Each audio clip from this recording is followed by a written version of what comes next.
Greetings, operators. Welcome to the Delta Force first anniversary update preview. Get ready for massive rewards, new maps, fresh operators, and exciting game modes that'll keep you coming back for more. Let's dive into our anniversary celebration events. September 23rd through October 9th. Log in anytime during this period to earn an extra 300 limited-time Delta tickets.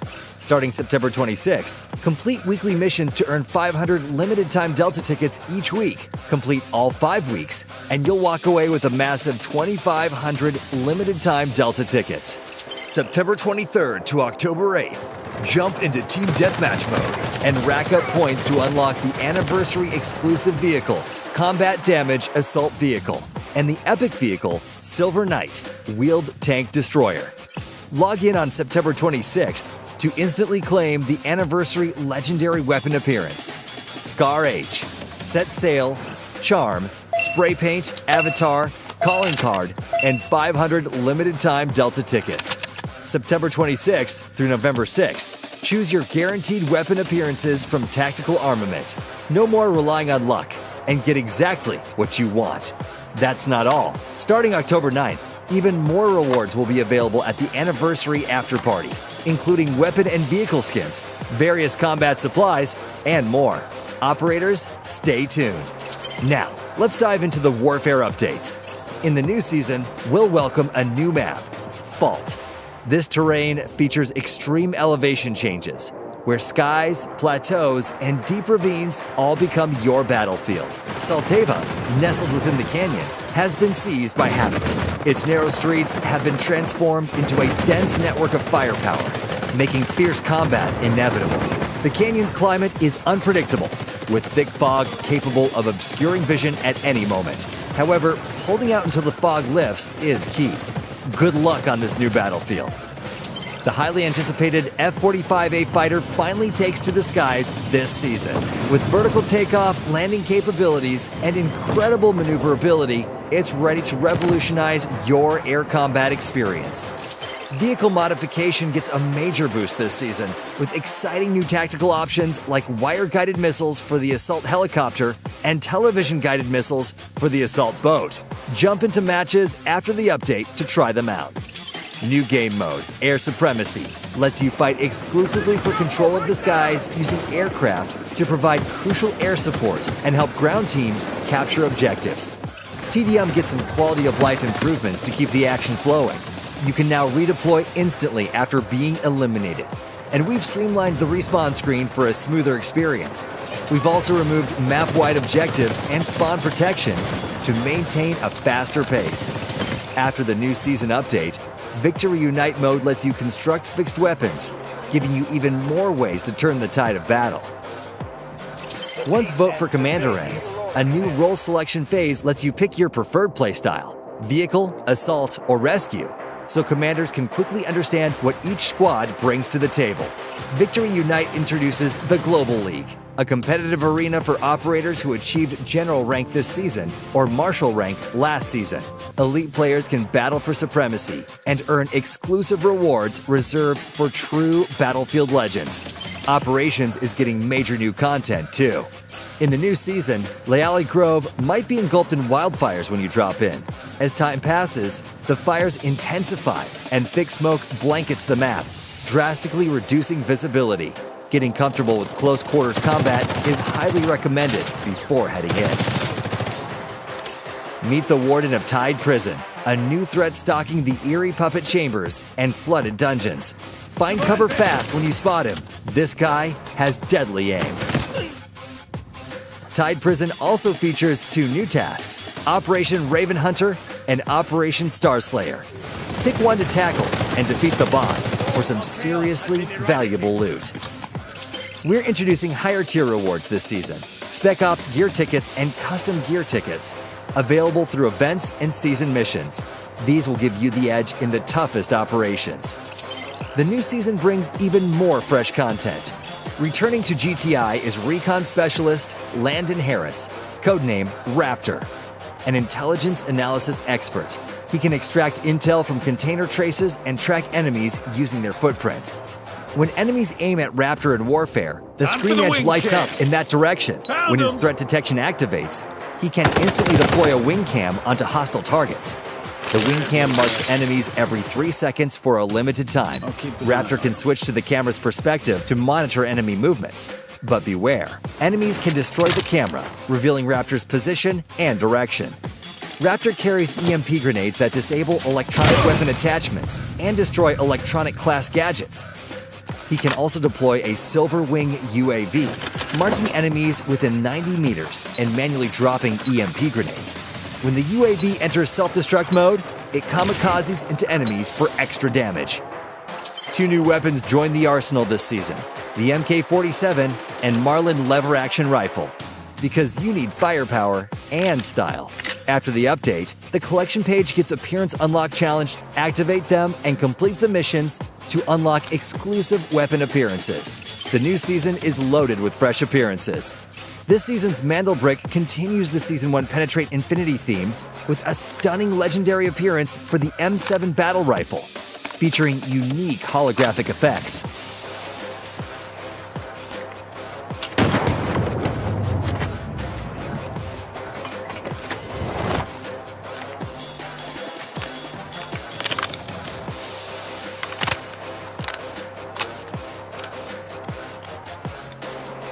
Plus, the brand new Turbrick Goose Chase Collection drops with 2 hidden editions, Goose Race and Take It All. Other styles are packed with memes. Collect them all. The new Season Pass is stacked with tactical gear and safe boxes, plus the Knight Seneva Operator appearance, Knight Errant M250 weapon appearance, and Wasteland Exile Wheeled Tank Destroyer vehicle appearance. That wraps up all the exciting content coming in our anniversary update. War Ablaze launches September 23rd.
time to get to work. Rule 1 of bounty hunting. Maximize returns. Reduce cost. Don't waste bullets. Rule 2. Teamwork. But based on Rule 1, I suggest no teams. Rule 3. No witnesses. No evidence.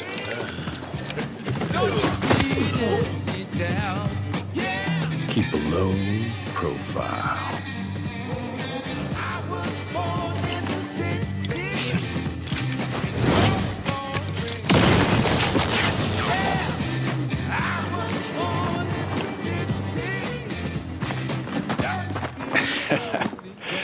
Only prey gets captured on camera.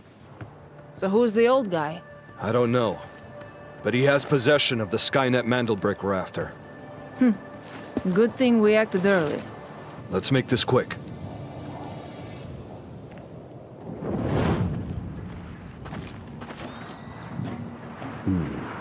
The wolves are circling. Identify the target. Do not shoot.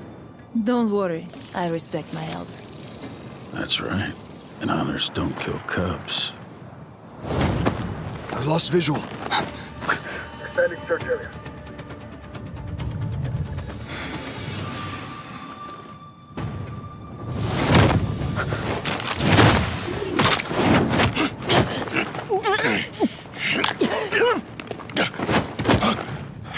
Bring it on, Grandpa!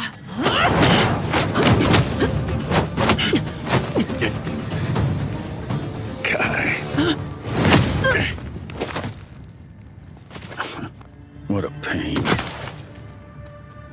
Don't shoot. She's just knocked out. Where's the MandelBrick? Find it yourself. Next time, try not to lose sight of your enemy. Who the hell are you? Long story. Oh, look who's here. Cut the crap!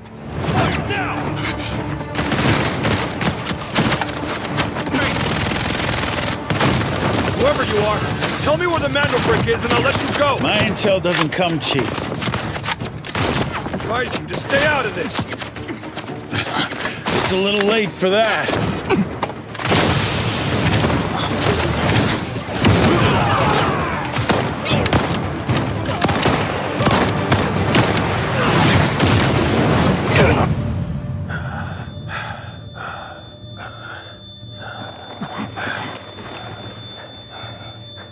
We're going home, Landon.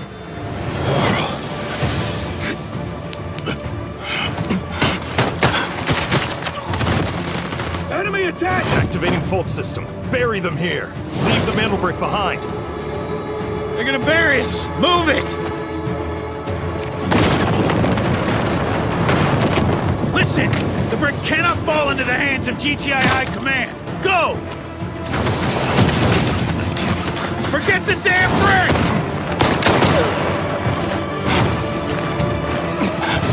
Get back!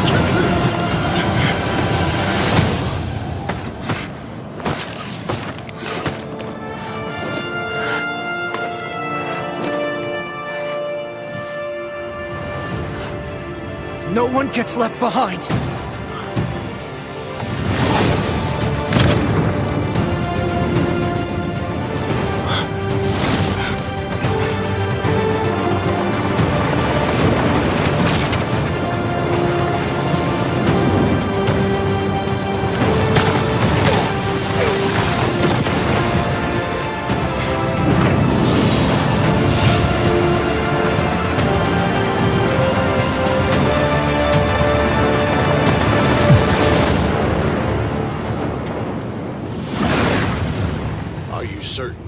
Saw it happen? I'm positive. Saw the brick get buried in the fault with my own eyes. A fault. A large fire was started by the Asara Guard in Layali Grove. Preparations are... There's some things you need to know.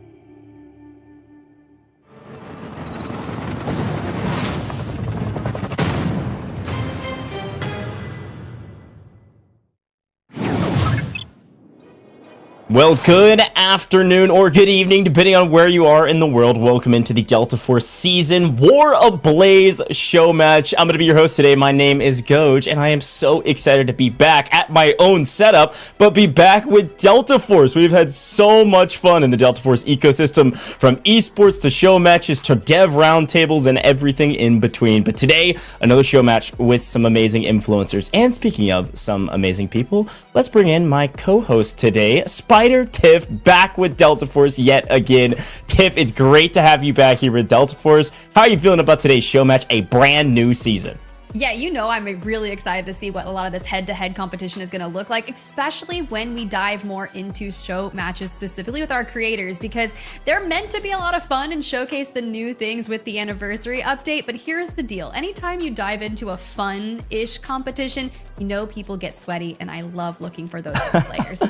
Yeah, it's going to be a lot of fun, but it's absolutely going to be sweaty. I'm really pumped to be back doing more of these. And you're right, 1 year of Delta Force is crazy to say in this brand new season with War Ablaze is nuts. And we got a lot of new content we're going to actually showcase in this tournament. So let's talk a little bit about the format and what you can expect if you're watching at home. We're going to be here for a couple hours. It's going to be a dang good time as per the usual. We will be starting off with Team Deathmatch. We're back. It's really excited to have Team Deathmatch back into the mix. We're gonna have our 16 creators that are playing today split into 2 teams of 8 for TDM, and we're gonna be playing 6 games of TDM in total. Now, these games are pretty fast, folks. I think the timer is an upper limit of 15 minutes.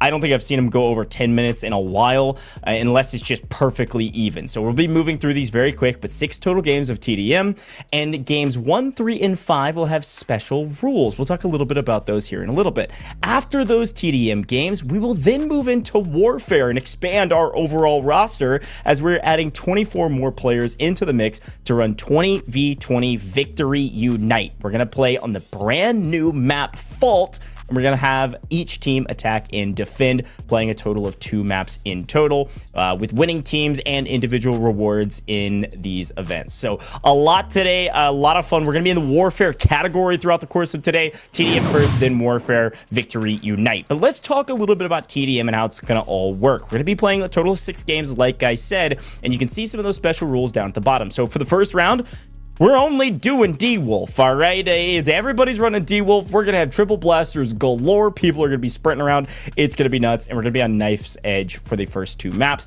then Cracked, then Ascension. And as we move into round 3 on Cracked, you will see our brand new operator, Raptor. Every team will be required to have 2 Raptors, and then each of the other pairs will, on that team of 8, will need to be basically a duo of another Raptor, another operator, not Raptor. So we'll have 2 Raptors, 2 D-Wolves, maybe 2 Virons, whatever you want it to be. And then finally, in game 5, different rules there is we're going to be all assault all day, and it will be knives only. A lot of movement operators here, D-Wolf, Viren, Tempest, and only knives. That should be really fun. All those other ones, obviously, are no special rules. Just go and fry out. Now, the pricing for TDM, Tiff, I want you to walk me through this. It's all about our top slayers. It's just getting top kills overall in the entire competition. Yeah, especially when you kind of alluded to the fact that it's go and fry out. Yes, you are going to be competing against everyone that is in the lobby. You just want to make sure that you've got the top frags. And of course, if you do so, first place $1,500. It's going to scale all the way down to that top 5 with $500 on the line. So just make sure that you are getting all of those kills, even if you got to steal them from your teammates. Okay, so get feisty out. That's it. That's exactly right. A quick look at our teams. Our players are about to drop in for the very first game already. They are rocking and rolling. Here is a look at our teams, chat. Who do you think's gonna win to start in our TDM mode? No objectives, all kills, all slaying out. Team Alpha versus Team Bravo. We got Sammy back with us. Beard Guys, had a chance to meet Beard Guys in China for the DFI LAN. That was a lot of fun. IceManIsaac and Reidboyy joining us. T-Dog Smitty joining us from some other titles. Marksman. I mean, these are crazy names on Team Alpha. I think I may be leaning towards Team Alpha, but Tiff, I mean, looking at Team Bravo, obviously some heavy hitters over there as well. Look, I was watching Stone Mountain's content just before this, putting out a lot of information on the new Delta Force updates. So, of course, you know you got to lock in. You got JDevise, who's crazy at snipes. But if you're locking in with D-Wolf for the first game of TDM, snipes not really going to kind of counteract with that. We want to see that exoskeleton moving. We want to see the smokes coming out. I want all of the chaos fast and quick. Yeah, super fast. I mean, Karma's on Bravo. You can't think a world champion's not going to win. I don't know. We got a lot of heavy hitters for a show match, folks. This is going to feel like esports. Quick reminder before we drop into the game, though, if you haven't had a chance to check out War Ablaze, brand new season, definitely go do so. It's the best time right now. A year after it's been launched, go download Delta Force right now for free on all platforms, folks. We got console, we got mobile, we got PC, everything in between. It's a dang good time, and we are supported across the board. Controller support over there on console. Like, you got to be playing Delta Force right now. Best time to join playing Delta Force is right friggin' now, all right? This brand new season's got a lot of content. We'll be talking a lot about it, and of course, showcasing all of that. And make sure you go drop a follow on all major socials here with Delta Force. There is a ton happening in the Delta Force ecosystem. I say this every single show. Make sure you drop a follow on all major socials. Discord is a great place to make sure you stay pinged and updated on all things esports, show matches, content, dev interviews, literally everything. And of course, they're posting on all of those socials, X, Instagram, etc. So make sure you're paying attention. Make sure you're watching Delta Force. We just got back from a $500,000 LAN in China. If you don't think Delta Force is thriving, you're out of your dang mind. We're having so much fun. Let's get into the gameplay, though, as Tiff, we hop into TDM, something we haven't actually had a chance to showcase on main stage yet. Team Deathmatch. I'm an objective fiend, but Tiff, the only objective is to get kills. Yeah, this is my objective. This is where I would love to excel in life, as coming from someone that played TDM religiously for like 15 years of my life. So throw it in for this LTM here, of course, for War Ablaze. But when you think about it this way, you're going to have those 16 players per match. No teammate rescues, no respawn beacons, no certain call-ins are going to be available. So our teams are going to be figuring that all out today. Swiftly and capture each point one by one. Time for the gavel! Well, boom, we start off with a bang, and as we were loading in here already, we're on Nowhere is on our screen right now, playing with Loochy and many others. The comms were flying. They were ready for the spawns, and they're ready to duke it out on Nice Edge. And again, with TDM, it's a lot smaller version of the map. It's only one portion of the map segmented, and it's just all kills. This is crazy already. Yep. Yeah, we can just nade that. I got laser. Perfect. That's exactly what I was looking for, Goj. You were calling it out at the top of the show. Since it's D-Wolf only, the triple blasters will be galore. But if you're going to be just triple blasting into a segue, you should be able to pick up kills that way. And that's a large way to get that money. And you can see some of our players already frying out in the kill feed. I'm seeing Loochy pick up several. IceManIsaac pick up several. All down there now. All down there on the bottom. Got Gorilla on main.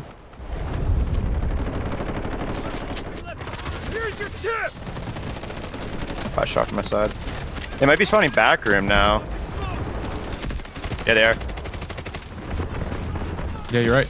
Now that's what I call drive time! They're like back where we spawned again. Back where we spawned, yep. Yeah, okay, look, if we're going to spawn trap like that, that's exactly what you want. Read it. If they're going to be coming from the back and you immediately just push forward, you're looking like a top slayer already, Marksman. Yeah, they are crushing it right now. So far, Green in the lead. Jay! I started strong. I'm fading here. Hang on. I started pretty hard. T-Dog, my goat T-Dog joining us. This guy is playing all the games under the sun. It's good to have him here with Delta Force. And T-Dog isn't known to be a giga sweat. He really more focuses on content. That's maybe the safest way I can say that, Tiff, but maybe he can pick up some decent kills this round. Console, baby. This thing's working like a charm.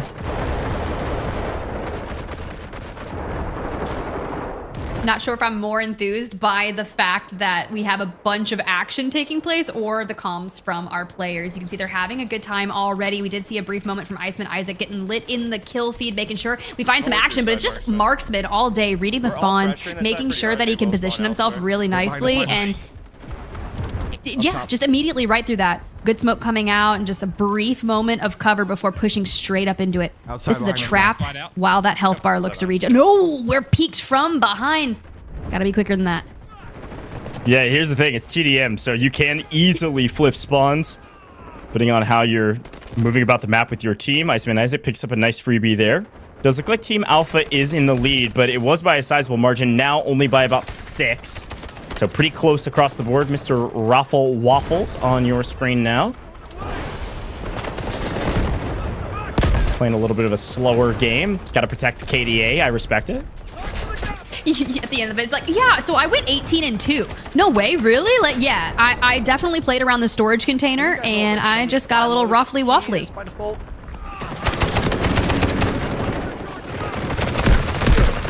Oh. Okay. Imagine he saves that. I hit a button and it single fire. I was like, oh, the other thing I really like about TDM, this is, it's gotten a lot of quality of life improvements since the original test. Constant action, as you can tell. You're basically redeployed instantly when you die, which is a little bit abnormal for Warfare. So definitely a great mode to go check out if you want to try this thing out, just to kind of get your feet wet into combat. A great way to warm up as well. Definitely make sure that you are getting involved in trying this thing out. As you can see right now, that point differential between the two teams has definitely changed up quickly. You can see it's about, what, just over 15 or so kill difference. So we're going to have to really work to claw that back. We got this. I mean, someone just... You know what? Screw it, chat. Let's get active. I'm scared. Karma, there's somebody above you. Be great. Oh my gosh. He barely makes that alive there. That's Cross to crowd 2 on your screen right now. Cross is a great content creator as well. First time joining us for a Delta Force show. I don't know if that's gonna... So far, so decent, I guess. They are actually pretty far behind all of a sudden. We're down, I think, 6, now down like 16. So something's got to change. Cross doing a good job staying alive, though. Yeah, but he did say he wanted to get active, immediately goes out, and he's like, no, maybe not yet. Not yet. Help me, Karma. And Karma's back in the mix. We do lose that on RoflWaffles, but I love that Karma's there leading kind of the charge. They're smoking out this hallway, and that could be a good way for them to get kills, but you can see through the map, though, should we get that information? They don't, obviously. They are setting up for a rotate to come through this hallway, so I like what we're seeing from the team. If we could pick up a couple here, feel a little more cozy. Yeah, we're slowing it down a little bit on this side. A team that is obviously down in numbers in terms of the score and actually about to lose, in theory, playing to 100, so only 14 kills needed for their opponents. Playing a little slow here to make sure to prevent deaths. I mean, that's one way to creep back if your team's able to play together. I'm seeing a lot of deaths for your team, though, all of a sudden in the kill feed. Everyone dying to the opponents. Holy cow. Marksman, Gorilla just picked up like 5 kills each. JDevise, nice and slow to start. He's not the one feeding kills, but teammates maybe not following in his footsteps, and there's the flank coming through. This is a brutal way to start things off, but Team Alpha gonna get the first win, no questions asked. There it is, right to 100, super quick, done and dusted, and that is brilliant for Team Alpha. Now, you're right, it was a bit of a slow start, kind of answering back for each other, but in that mid-game, right, you immediately see just a flurry of kills go the way. What once was a 15-point differential largely went to 20, and I can only imagine who's going to be the top slayer on Team Alpha, because, like you said, Marksman, we got mixy from the start. Yeah, that was a wild start. And again, I told you, things move insanely fast, by the way, with TDM. So we're just getting started. We're playing a total of 6 of these maps. And we're going to be paying attention and kind of tuning into each of the streamers' POVs to see how they're doing. Team Alpha on top, though. So I asked you guys who you thought was going to win overall. Are you just saying, hey, Team Alpha is going to roll all 6 rounds? Do you think Bravo could maybe turn it around in the next rep? We'll see here in shortly. But I want to remind people that some of our awards here, Tiff, are all individual. I say some. All of them are individual rewards for the TDM side. So yes, we like to get wins. Yes, we like to be on the side that wins everything, but it's going to come down to individual performance if you're looking for some extra prizes. Take a quick look back on some of these replays before we get into the second one. Some hot moments, but I wonder who our individuals will be that are on top. Yep, back where they spawned. I mean, just a flurry of kills like that from Marksman in general, right off the rip, it kind of alludes to the fact that this is a player that could be up there in the top 5, but dang, okay, Gorilla. Love seeing that. I was curious how Reidboyy was going to do it in this mode because we know him for being just an absolute grinder when it comes to the shooting type of things. So locking it in here for the TDM, I expect a solid performance. Yeah, also Reidboyy and T-Dog, by the way, on console. And yes, Delta Force is available on console. Both these guys stream console. There's several others as well that, especially during Warfare, we'll shout out. But been playing a lot on console, and you hear T-Dog even talking about it. He was like, man, I love console. It's so smooth, man. Everything's running great, all right? You don't have to worry about any of your frames. You don't have to be in your settings all day. It's just playing the game. And apparently things going pretty well for some of these players. But great highlights there in the very first rep, and we're going to be hopping back into Knife's Edge for round number 2.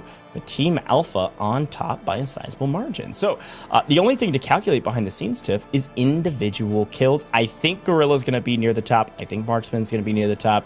Some of these players play Delta Force non-stop, so I can only expect they'll have a slight advantage, at least to start things off. By the end of 6 games, though, this leaderboard could be totally turned on its head.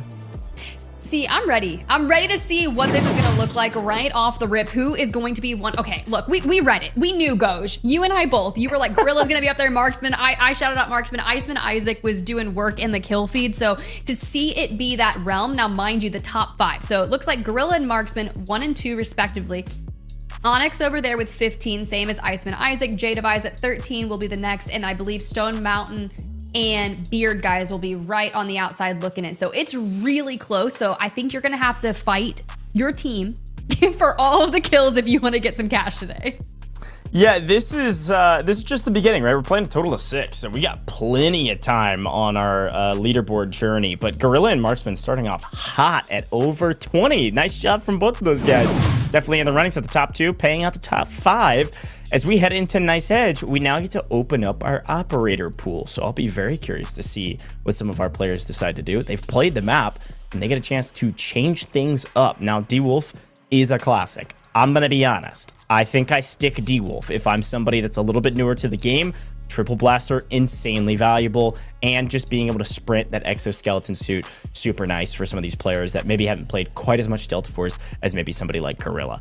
However, there are some other great operators that could be very useful. I'm thinking Stinger, be able to heal yourself mid-game, get that health regen immediately going in TDM. It's all about kills. Keeping yourself alive could be super valuable. Look, but how many times have we seen the crazy movement plays coming out of Virons on our show matches in our esports? So someone that feels comfortable that could lock that in. Now, do we potentially see Raptor come through in an earlier round? I know they're going to be required to use it, but I think if we get messy, right? You want all the information of where people are. It could be information overload in such a small portion of Knife Edge, but it could work, right? Yeah, I mean, Raptor, yeah, I think it's a great breakdown. It's like, it could work. I think Raptor is honestly one of the coolest and most unique characters they've been able to add to the game. I think will be insanely valuable in Warfare and Operations. In TDM, it's kind of like, how much information do you really need? Like, the map's not very big, you're just going for kills. So maybe an early Raptor just to get warmed up on Raptor before we move into the next rep. I don't know. I'm thinking definitely Viren, D-Wolf, maybe Stinger, be super value. Even people like Oluru. You might see a Saniva in the corner to protect the KDA. I don't know. We got a lot of options. Yeah, it's like, that's the streak. And I'm like, yeah, but not everybody gets those. Yeah. No. Or likes them. And then I crash a jet as soon as I get it, so it doesn't really matter. Are we getting the leaks for what's gonna happen later? Dude's gonna crash jets. We're gonna see that happen regardless. Gorilla Loot's at the top of our Slayer leaderboard and wants to stay there. And you know, for a second I thought I was gonna be able to have that, but when nowhere comes in flying like that, tough. Mobility on me. All right, well, hey, reminder, Team Alpha won last time, and Team Bravo is starting off hot with an early lead. Phenomenal. And Gorilla obviously running Tempest, which has been a favorite talking point of ours in the operations category, that being recently added into the tournament server. However, in TDM, this is an interesting choice. I'll be curious to see if it pays off. Yeah. It's similar to all that movement we were talking about, right? So you can evade a lot of these players. Now, I also do like the Nox choice that we're witnessing from Marksman, but it could just be they're just much more comfortable on those operators. A couple D-Wolves locking it back in, like you said. T-Dog definitely wants to continue on with that. I kind of like it, right? And maybe you take an engagement, it's not going very well, or you want to smoke out a sightline and take an assault approach for it. Here, though, Karma locks in the Viren. Get mixy with it. Yeah, I like Karma on Viren. Cross sticking with the D-Wolf, as are most of the players on this team. So far, Team Bravo starting off hot with a 10-point lead. A nice turning of the tides. We needed that as a Team Bravo fan. Need a chance to see all of our favorite streamers. JDevise, nice overlook position. They've got this spawn on lockdown right now. I'm looking for some pathing, right? Because JDevise was down there and around that 5th place situation on the Slayer leaderboard. And so you're going to have to put on a show here. But if we're down by 12 for the team looking to kind of answer back, it seems too early to be down by this many. What are you going to trade there, Karma?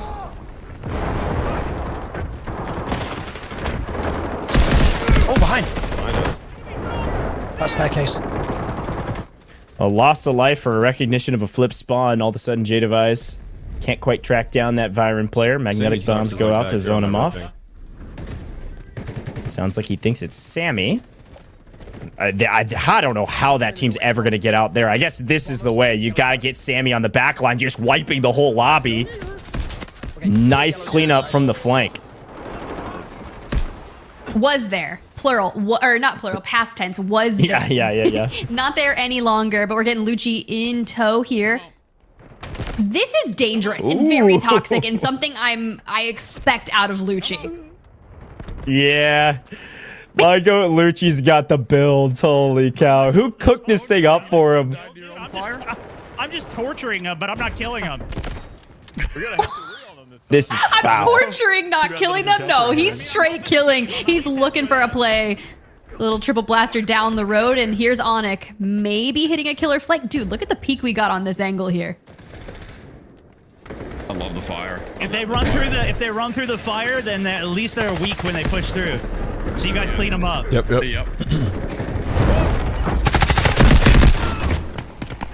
Oh, unlucky. AK early. And you guys should be able to... All I want to see is more shotguns and more flamethrowers. Thank you, Stone Mountain. I appreciate that from you. Stone Mountain and Loochy. I mean, who else do you expect to get some weird builds into TDM?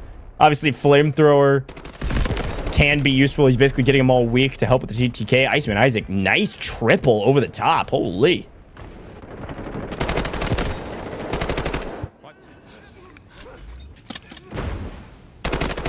I'm actually really loving the overlook position that he's getting here. Now the question is someone going to be able to maybe pull him out of here? It depends. What kind of D-Wolf triple blaster situation we get? He peeks up, takes a hit for about 10, but he says, nah, I'm going to invest this damage straight for you. T-Dog grabbing a couple Gorilla as well on the team, and even with the flank, he reads it. Iceman might be one of the smartest players out there, and we kind of tout that when it comes to that. However, brains doesn't equal success in TDM. You just got to have the gunny. Yeah, his gunny was looking good. They actually slowly are creeping back into this one. 68 to 50, 68 to 70, 70 to 60. It's close. Within 10. It's a lot better than 15, obviously. But this is a game of runs. That is what TDM is. And again, with TDM, folks, it's intended to be very short. This is going to be the shortest mode you can basically play in Delta Force. This is a great way to warm up for bigger warfare, Victory Unite maps, maybe even operations. Get your gun feeling warm before you head in. Just non-stop action, instant revive. And Loochy is one-tapping people with that shotgun build. I don't think Gorilla was ready for that. He goes in with such like calm nature, just immediately pre-firing, and then Loochy just goes, denied. Nice try. Back it up. Put it in reverse, Terry. I'm watching the doorway. Oh, they're all so lit. No! I'm so oh, so close. Going out of the corner yet, that's why. They're holding that. Little IceManIsaac positioning here. JDevise steps right into it. Nice cross map kill there. Oh, look how close it is. An insane comeback from Team Alpha. This is insanely close. Within one. Here we go. The final moments, nowhere, trying to stay alive, just getting peppered by every piece of equipment in the game. And how about an artillery strike over the top? IceManIsaac picks up a couple. It's 96 to 96. Here we go. Game. 1 kill differential. Nowhere. Just needs to find the last one. No way. Team Alpha somehow, some way, in the final milliseconds, grabbed the final kill. I knew we evened up teams pretty even in terms of skill. I got a little worried after round 1, but it can't get any closer than 100 to 99 in a game to 100 kills. What a sneaky win from Team Alpha, up 2-0 right now. That was insane. And the best part about it was the moment we started that TDM, it was like 12 to 15 kill differential. So we immediately had already started with one team having the upper hand. So to claw it back there towards the end, it was largely because a lot of people were preventing their deaths, kind of playing off those sandbag portions and just holding angles, or just, you know, playing like Loochy, one-shotting people and being an absolute menace. That's exactly right. I'm not sure how much value we got out of the flamethrower. We got our value out of the shotguns, all right? Let's take a look back on that map and see how it's all going. Here we go. Gorilla off the rip, picking up a couple, sure. But it was the story of Team Bravo at the very beginning of this rep. IceManIsaac slowly but surely was able to claw back. And this is the thing. When you start thinking of TDM and strategies, this is more for fun. We're going and frying and flying and just getting our kills. Shotgun, insane, by the way. But also, anytime you can 1v multiple, anytime you can pick up several, like Sammy is here, that's going to put so much more value in your single life that you're putting on the battlefield to slowly creep back the score to the side of your team. So a fun look back at how Team Alpha was able to claw their way back into this one. And it was almost a Team Bravo victory, but on the backs of some of these players, like Sammy on the flank, Gorilla on some of the longer angles, IceManIsaac picking up several, they clawed their way back and somehow stole the victory. Was that a 99 to 100? Wow. 99 to 100. I'm sorry, running it back from IceManIsaac's POV right there. He's like, how did we come back to get that? We actually made that happen. And it's right. We were talking about it. It was largely because of the positioning that we were seeing and getting some of those cross map kills where you're not actually dying, but you're taking down 2 to 3. Something else I noticed in the replays, Goj, if we want to get a little more analytical on, is when Gorilla was picking up some of those kills, he was also throwing down the triple blaster like right after it from a distance. So it's like, even if you just saw your teammate die there, he'd be like, yeah, I just died cross map. You can push out and maybe take an angle. It's like, no, dude, you just took a triple blaster to the face right after that. Yeah. Triple blasters, flamethrowers, shotguns, everything in between. It was a dang good time because that's what TDM is. And we'll calculate some individual kills and individual scores behind the scenes. And while we do that, Tiff, that was Nice Edge. Now, a fun map in general in Warfare. In TDM, it's a very interesting map because of the way it's set up. You basically have those outside flank potential, and then the middle is just kind of wide open. So it's almost like a donut the way it plays. Nobody actually stands dead center unless you're Stone Mountain with a flamethrower. Everybody kind of plays around the edge, works on long sight lines where they can pick up several kills, or run the flank if you're running something a bit more CQB. So a fun way to start things off there in Nice Edge, but we're going to be moving on to a different map here shortly. And as we calculate some scores, Tiff, so far, this is the first time we've seen TDM on main. What do you think of it so far? This has been fun. Yeah, it's super fun. Honestly, I think it allows you to flex and practice those close quarter combats that you would see then in Warfare and even in Operations, right? If you've just really got to focus up, you can just grind it. And I think it leads to a lot more fun. Like maybe you just want to like log into Delta Force and you've got like 2 hours to play. This is the perfect thing to drop in and just get that high octane action. Yeah, I totally agree. Great way to warm up. I've been saying that all day already, and definitely something that you could just kind of sit back, lean back a little bit, and have a good time. If you want to sweat, you can sweat, certainly, especially if you're warming up for like Space City Hard or something, bringing in a couple mil worth of gear. Either way you look at it, a great mode to go check out. Definitely check out TDM and the brand new War Ablaze season. There's kind of a lot going on this season, folks. Yes, TDM has been added and some nice quality of life updates, but also we got a brand new map, Fault, that we'll be showing here in just a little bit, which I'm excited to get a peek into. There's a lot of fog, and you have to kind of play around this really interesting canyon.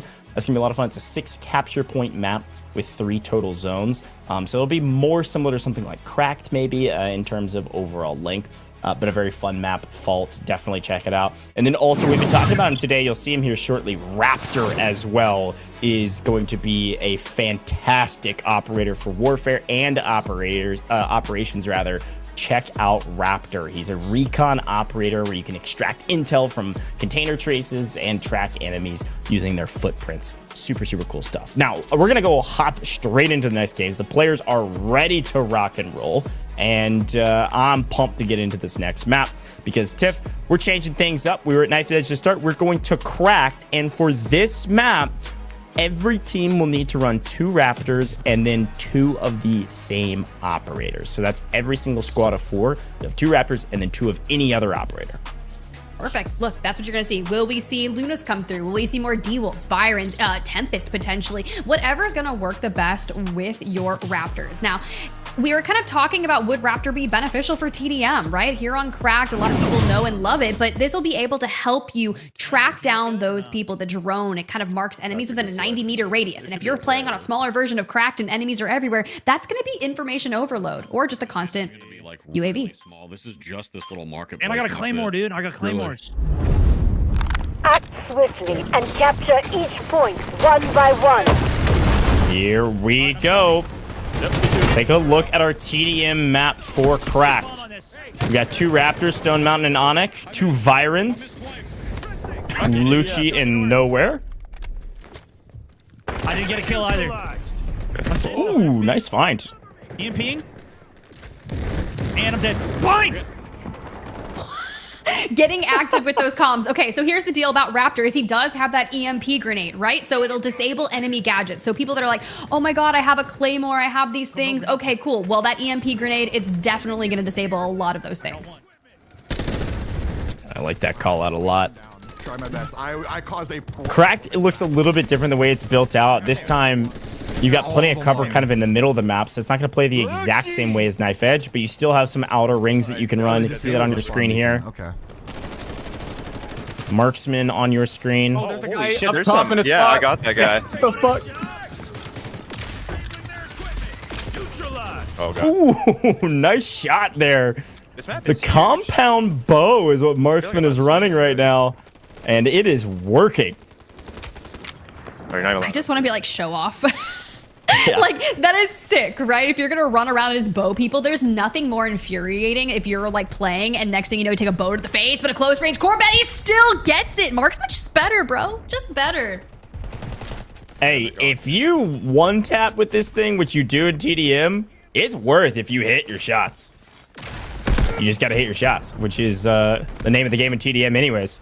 They're back at our spawn. Ooh. Okay, Iceman. I like the pathing that we're doing. Constantly making sure that we're in cover here on a small area of the map is going to be vital, right? And just grabbing ahead takes a ton of damage there, but luckily just hits the stimmy and make sure we watch the flight. We're still working our way towards that enemy team, but still pretty close. We've seen crazier comebacks happen before. Nice shots. If you haven't noticed already, by the way, we are watching all of the streamer POVs. So when you see, you know, different little overlays that pop up, that's from those streamers' POVs. That's their stream. So I think it's Marksman that has got the coins overlay. I see the people in chat asking. Have a stream and learn a little bit more about that. But also, you can just head down to the bottom of our Twitch page to the Midas Buy tab. Great way to re-up your coins and get some extra bonuses for doing it via Midas Buy. There's a link down below. Just click the panel that says Midas Buy if you're on Twitch. For everything else, Warfare and TDM, this one is not even kind of close, Tiff. Alpha may have barely scraped away a win in round 2. In round 3, they are crushing it right now. Yeah, it's been about a 20 to 23 kill differential throughout the entire duration of our first half of this TDM, which is difficult, right? So we're going to start answering back as quickly as possible for JDevise. He's constantly keeping that cover like we've been saying, but also making sure that we're able to pressure the other team. Now, locking in with Byron, you could get kind of crazy on your movement, but don't really need it if you're cross map. But that bow is crazy. Marksman, something else. Nice shots, T-Dog Smitty. We call him 2-kill T-Dog. Ooh, okay. And he just gets claymored. He gets a kill on Stone Mountain, and Stone Mountain gets revenge. But a nice get right there, T-Dog. You've got more than 2 kills, and that's all that matters, brother. Dude, there ain't no tracking that on a controller. Holy moly. Controllers, console players, they're everywhere, let me just tell you. And you know what that feels like, especially. I love T-Dog, man. T-Dog dies in any way, he is going to freak out. It's insane.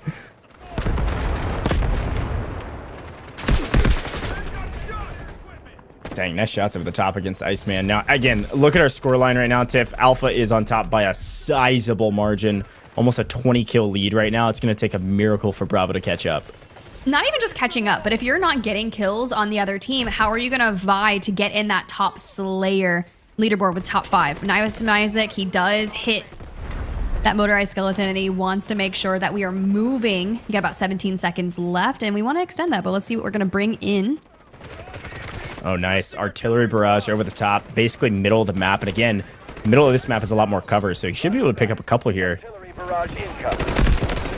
And again, a reminder, the pricing is all individual, so you're not hearing a lot of comms from Iceman's team. All 4 of these players are going for individual rewards on the same squad. They are sweating for kills right now. I didn't even know artillery was a thing in freaking TDM. Yeah, I mean, if you bring it in straight in the dead center, anyone that peeks on out, but that angle, I didn't even see him until... I should have put it there back spawn, not mid. Lesson learned for next time, because good thing we're going to run it right back to cracked anyways. Yeah, that's exactly right. No operator limitations in the next map. Iceman, I think, was leading the leaderboard for his team, though. Maybe.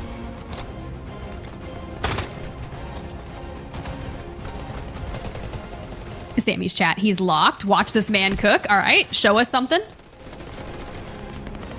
Guy's playing for cash.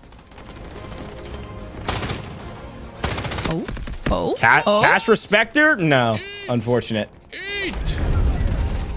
It's hard to win a gunfight against Karma, I gotta say. I mean, nice win. Nice win, but I feel like we were just a bullet or 2 away from grabbing that kill. But if we didn't convert that, we were gonna go out of that anyways. But I mean, that was a lot closer than it was at the start, right? So it was about 16 kills between, but Team Alpha running it back 3 for 3. That's pretty domination if I've ever seen it. Yeah, it's so interesting because Team Alpha feels like a much better team, at least the way they're playing right now. But yet they only win by a single point, a single kill in round 2. So we'll see if maybe Bravo will have a nice advantage going into this next round. Bravo feels like a team that just needs a little bit of extra room to warm up, all right? Every map, they start behind. The second map, they started ahead. We'll see if they're able to kind of figure out the map and say, okay, now we know what to do. We understand it now. Let's hop into Cracked again and see what happens. So we're going to be moving back into Cracked here shortly. This time, you don't have to play Raptor. Tiff, if you and I were hopping in as a duo, what operator would you be choosing? D-Wolf. You're D-Wolf? Okay. Yeah, I mean, like, look, there's just not a lot of time or space for you to be able to use some of these operators packages. So I completely get it. We get to see a little bit of Raptor, but you don't get a lot of time to kind of set up some crazy plays. So seeing the Tempest come out, the D-Wolf, the Virons, the Nox, like all of that makes sense. And I do love kind of the battle stinger, right? But still, I think having the triple blaster, having smokes, those kind of things are going to be incredibly vital. And we've seen a ton of people grab Claymore kits. So, I mean, are getting those kills, especially Stone Mountain. Yeah. Saw it in the kill feed. So those are, as we kind of go through the replays, stuff that we need to look for.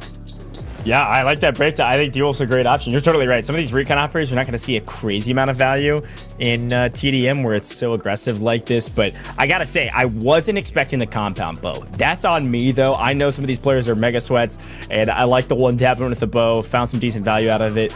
T-Dog showed us the value of Stone Mountain's claymores. That's a brutal way to die. And Ice was fragging out. I think about halfway through, maybe actually at about this point when they're at 80 kills, he was on top of the leaderboard for his team, but it was very, very close. So when we get a chance to see some of the individual kill totals here in a little while, I'll be very curious to see who's on top, because it is a total cumulative kill total across the board throughout all 6 games that will dictate who wins a little extra cash on top of our event today. So we'll be watching out for who we think our top 5 is. Right now, I'm thinking probably Gorilla, Marksman, IceManIsaac as my top 3 is maybe my guess right now. I think Sammy's probably a top 5 player as well, but only time will tell. And I'm really looking forward to seeing what Bravo can do in this rep.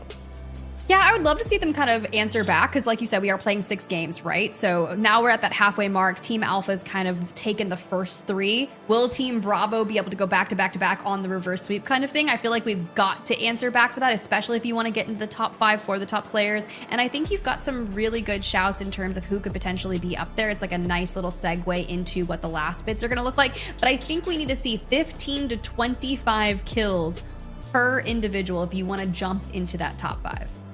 Yeah, I think so too. I think you're basically looking at a metric of success to be a top 3, like 20-ish. So you're right on the money, I think, overall. But everybody's learning. I don't see a lot of efficacy of the shotgun this time around. I'll be curious to see if Loochy tries to rip it in the next rep now that he's got a little bit more wider variety on operators he can choose.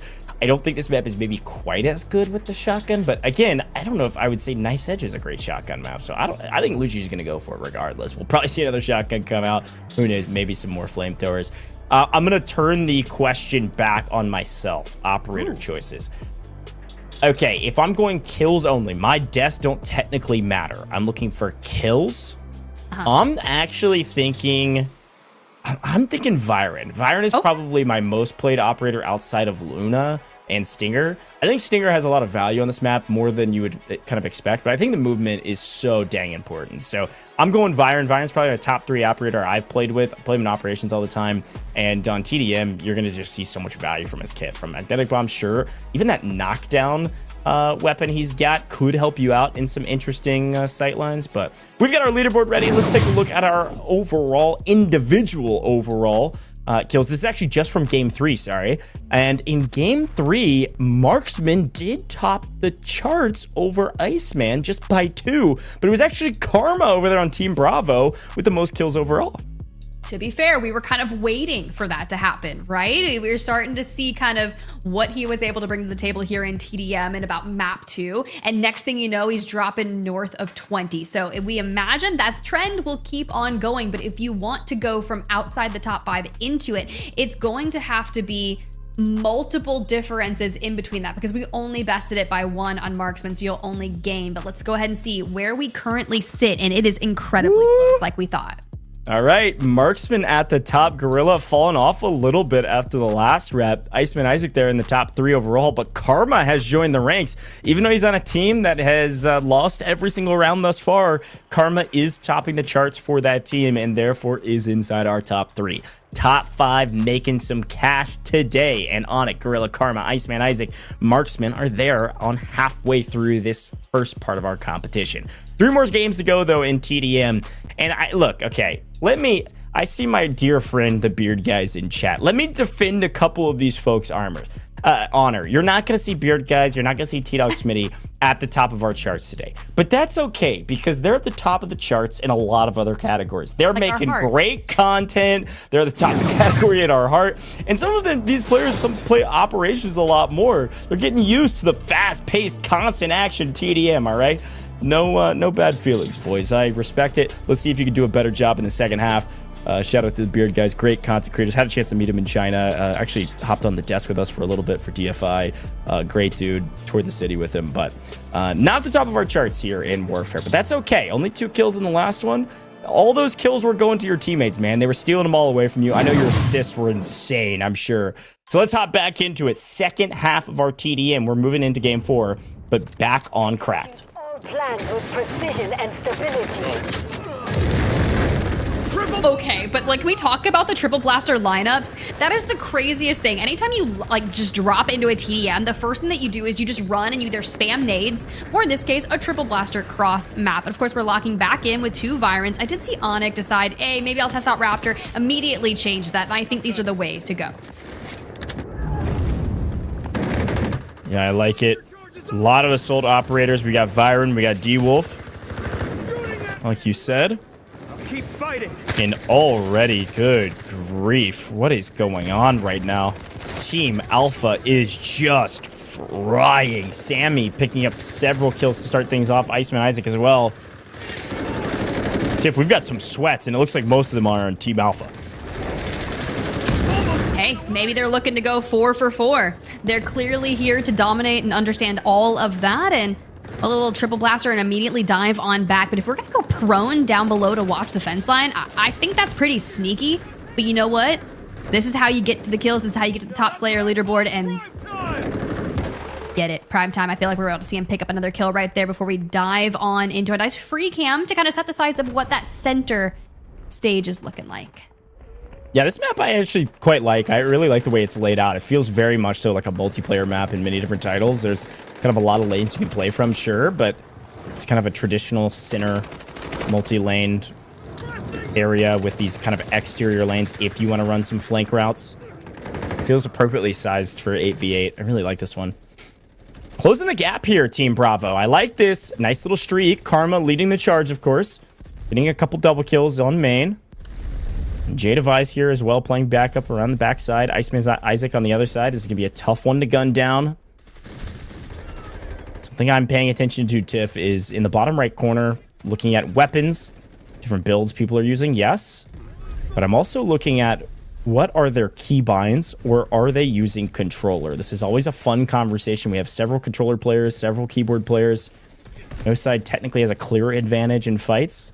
So it's been fun to kind of take a look at who's running what. And IceManIsaac is a great example of somebody that plays both all the time. He has elected to go keyboard and mouse for Delta Force. Hey, respectful. Welcome to the club. Ooh. Okay, we're going for the wide wrap. And I think this is smart. You can usually pick up a couple on this unless someone reads that out. But we're not finding what we're looking for, but at least Viren with that dynamic propulsion allows you to get to places quicker for those flanks. And come on, just a couple bullets, the hits, just brutal. Somebody's running a Seneva operator. I did not. Oh, it looks like it's Don Tomo here with IceManIsaac, Sammy, and Reidboyy.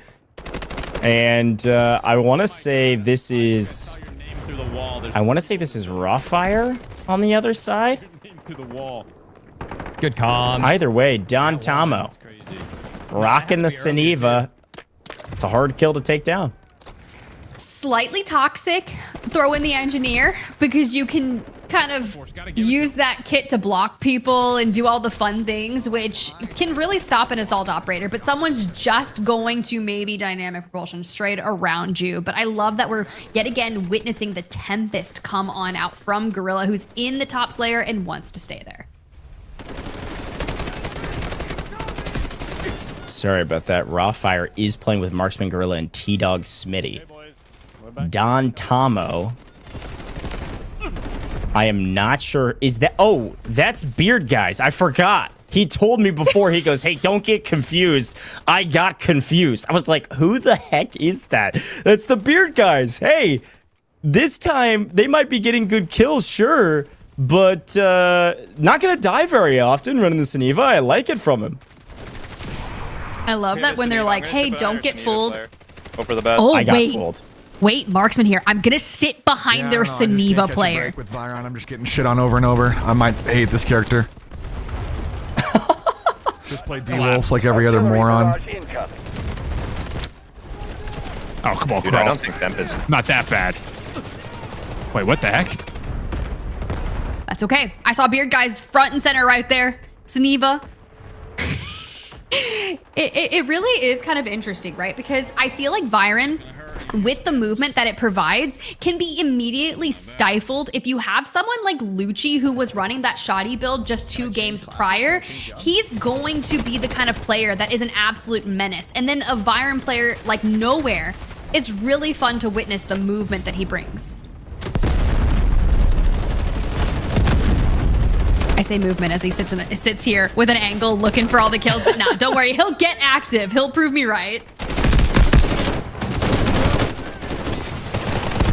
Yeah, it's interesting because like Viren's value is that right there, right? The propulsion boost to jump corners and make plays, which is super valuable in places like operations in particular, and even some sections of warfare maps. In TDM though, I didn't hate the comps. It's like everybody's running D-Wolf. I mean, just being able to sprint is so nice, and having that in maybe a bit more consistent basis than the jumping of around the corners and triple blasters to zone off. I gotta get in this spot. Oh my gosh. And they just know exactly where I'm at. Oh, bro, they're just everywhere, bro, in this map. Yeah. Oh, nice take and a nice dodge from getting shot in the back. There's the value of the propulsion. Nice triple. That's 3 on main here for Marksman. Show me another. Okay, Marksman. No reason. No wonder you're at the top of the leaderboards right now, man. There you go. Working a little bit.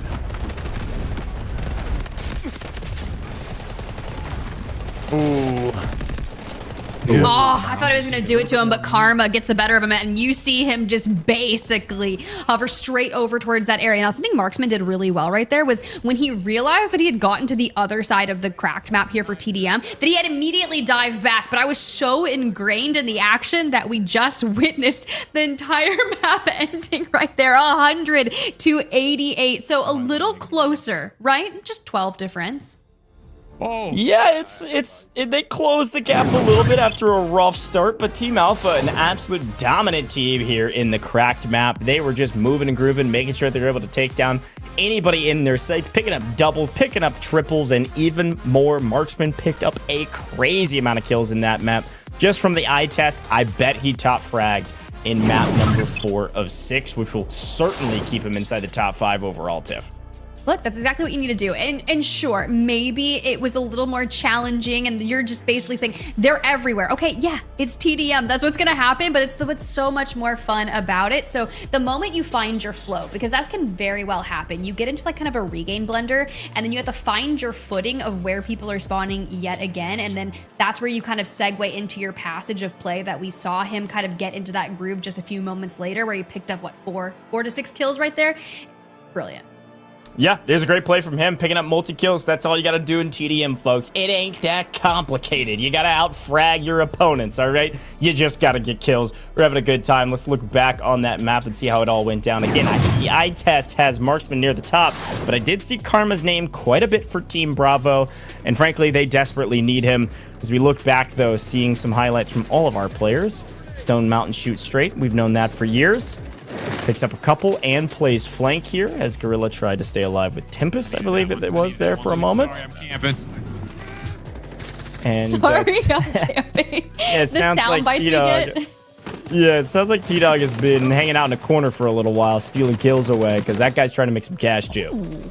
Yeah, but then you see clips like that, and I'm like, okay, I get it. Reidboyy looking for some high ground and hiding in the nets just above and center.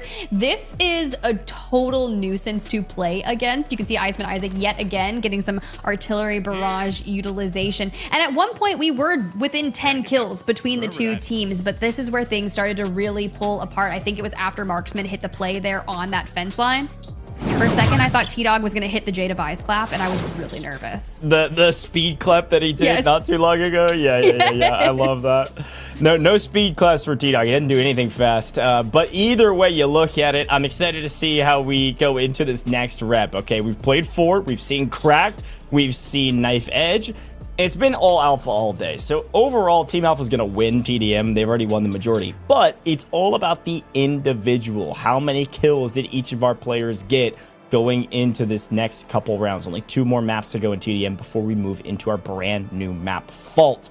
It's brand new here with Warfare and the War Ablaze season. Really excited to show this beautiful canyon with its unpredictable climate. A brand new map, 6 capture points, 3 zones. It's going to be a dang good time. But first, we've got 2 more TDM maps to go. Top 5 making a bit of cash in the individual kills category, folks. And we saw a top 5 going into that map. I think those same top 5 were probably the top 5 fraggers on that map as well. There's going to be a race for who gets the majority of the cash versus just a little bit of cash down there in 5th place overall, Tiff.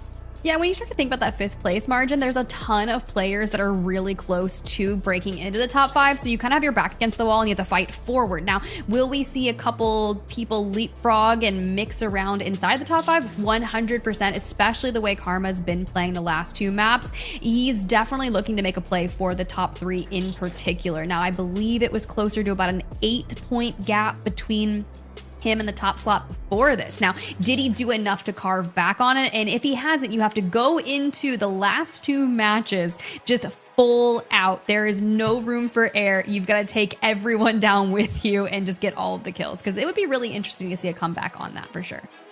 Yeah, I totally agree. And I was looking back on our maps. Obviously, we've seen Knife Edge, Cracked. We are moving to Ascension next. And for this one, it'll be an interesting one. It's all assault operators. So basically, it's going to be everything you've been seeing throughout the course of the last couple games. The big twist, though, take a look at game number 5. D-Will, Fire, and Tempest only. Yeah, great. That's what operators we like in TDM. It's knives only, no guns. Holy cow, this is going to be utter chaos, Tiff. That is one way to lightly put it. So we've seen all of the assault operators come through in our prior maps, but that knives only is going to be the real difference maker. So I think having the smokes are going to be important, right? And definitely using Viren's movement capabilities to get up close and then knifing them. Plus with Tempest to be able to kind of retreat from some of these engagements as well. It's just all going to be the movement. So do you see, I know you were talking a lot about controller versus keyboard. Do you think the keyboard people are going to have an upper hand here? Yeah, we'll see. I don't know. And oh, okay, IceManIsaac, I see you. And all of a sudden, JDevise top frags for Bravo. Oh my gosh, what is going on? This leaderboard is changing pretty dramatically. We see Reidboyy up there in the top 3 for Team Alpha as well, 14 overall. But it's going to be IceManIsaac, 26 kills. I think, by the way, IceManIsaac was 2 kills off of getting a guided missile. Very, very close. It's essentially a nuke for the map with how small these maps are. Would have been insane to see. Just barely missed out on it. Here's a look at the overall, though, and I think this race is going to be very, very close. And look at that. It's a very close race at the top. A 2-kill difference between 1 and 2. And then everybody else, Karma, JDevise, who has entered the top 5 for the first time. Gorilla there at 56 has dropped off a little bit. Those 3 players within a 5 to 7 point spread. But there were a lot of players that are very close to this, just outside of the top 5. Exactly. And we were kind of talking about that just before the updated leaderboard. And I love that we were highlighting Karma. However, he only had 12 kills during that last match. So a bit of a fall off, but it really allowed IceManIsaac to go challenge Marksman there at the top. So with only 2 maps to go, and we're going into knives only on Ascension, is someone new going to enter the foray, right? Is Reidboyy just going to be like, look, this is where I excel at. This is like my kind of vibe. Maybe JDevise or Loochy. Like next thing you know, they drop 25 or something and they're in the top 5. Hey, look, they don't call Sammy Meadow Sammy sucks for any reason besides the fact that he sucks, I guess. I don't know. Where's Sammy at? I need you in the top 5. This could be his map to turn things around, all right? Pull the knife out, get active. Let me know what you can do with knives only. I think over the course of Delta Force and over the course of all the Delta Force show matches we've done over the last year, of course, of the game being out, but even more than that from alpha and beta and all that good stuff, I look back and I think the best knives only player we've ever seen is not in this competition. I am going to tip my hat to my goat Sacriel. That guy was unstoppable in knives only. I need somebody else to contest that throne. I need to see the best knife only player right now on main. Is it IceManIsaac? Is it Reidboyy? Reidboyy's in chat saying it's not him. Could be my man Sammy Sucks. We'll see what he's able to do. Who knows? It could be world champion Karma. I don't know who it is, but I'm excited to see who actually can get kills with a knife and do it in a consistent basis. I just want to go ahead and say this, Reidboyy. Just because you come in chat and say it's not going to be you, is this like some secret code of it is totally going to be you? Like you're just stealthily really good at knifing and you just want to be humble about it? Like I just want to know, is that what we're talking about here? Just a little bit of a humble king? Maybe. I don't know. Reidboyy, look, I know a lot about Reidboyy, and Reidboyy, he is humble in some ways. In terms of showcasing his skills, not usually. I think this is real. I think he's going to be terrible. I think he is not a knife-only guy is what he's telling us. So it's all conjecture until we see it on the map, dude.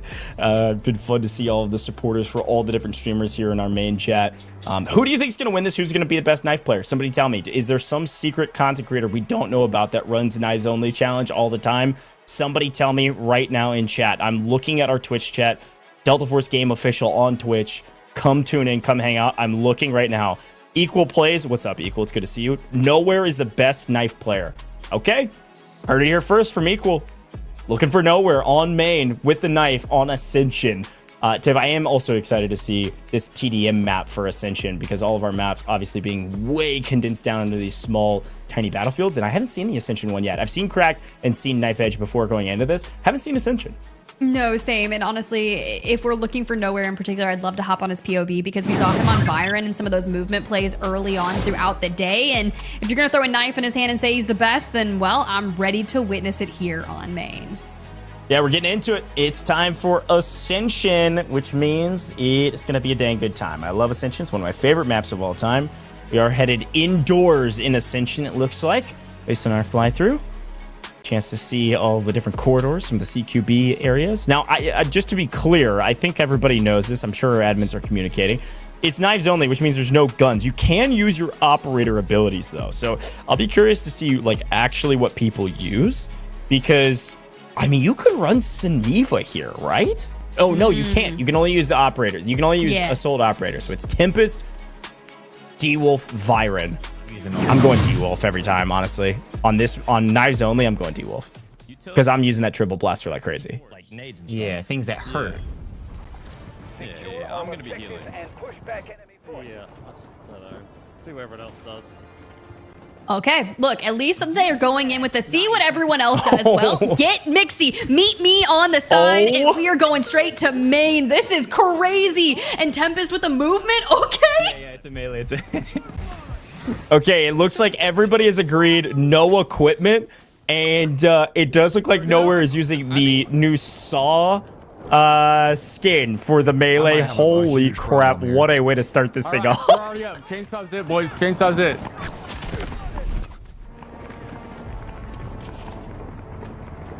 I feel like I'm getting a look at Halloween early. The a little Saw swiping. The Saw is crazy. Oh. Wait, did he save that? So close, no! We're falling. Get him. Kill, holy cow. I'm like cracking up.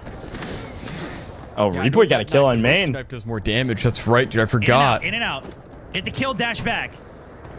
Yeah. I don't care about which knife does more damage. All I want is the Saw. That skin is crazy. Yeah, kill him. I'm staying with you two. Teamwork, boys. Yeah, we gotta bang. We always trade out positive. Yep. Nicely done. Dude, that was like 7v1. Oh, okay, Onyx. Nice little pickup there. We see 3. They're stacking now. Maybe we just keep on moving forward. Oh, okay. Not a stack. Not a stack on main. Also, I love that all of our creators are following the rules. We're no equipment at all besides our boost. Any damage equipment cannot be used. It is all knife all day. Just get the trades. Nowhere's picking up a double. Chase him down. Chase him down. There's somebody flagging you guys. Got him. Headshot. Get wrecked. Oh my gosh. T-Dog. T-Dog smoking me. I think my knife is fine. I think my knife does the same damage. Dude, there's so many of them. How many of us? Okay, this is a war. Get in there. Am I the only one that really wants to shoot my util right now? Don't do it. Don't be tempted. Come on, bring it on, boys. Bring it on. Once somebody breaks the ceasefire of equipment, everybody will start doing it. The axe kind of putting in work. Holy my gosh. No. Nice little triple before being cut down. Now IceManIsaac in the running for top Slayer. Yeah, I don't know what we thought was going to happen from that. I really do love the sneak attack, but you had 2. So it was a 1v2 situation. I see JDevise with 8. Don't just jump off the map. People are flying off the map. What's happening in the kill feed? Stone Mountain and Onyx both fly off the map. Here we go. Nice over the top. Lay down and knife their toes. Oh, is that chainsaw? Like, what are we talking about? Knife and toes. That's a strategy. Only in the War Ablaze Showmatch. Let's flank it right here on me. This way. Let's go, Stone. With the Saw. Chase down that Tempest. Bang. Honestly, team chemistry and a little bit of coordination here. You're going to win a lot of these knife fights. Headshot him. No.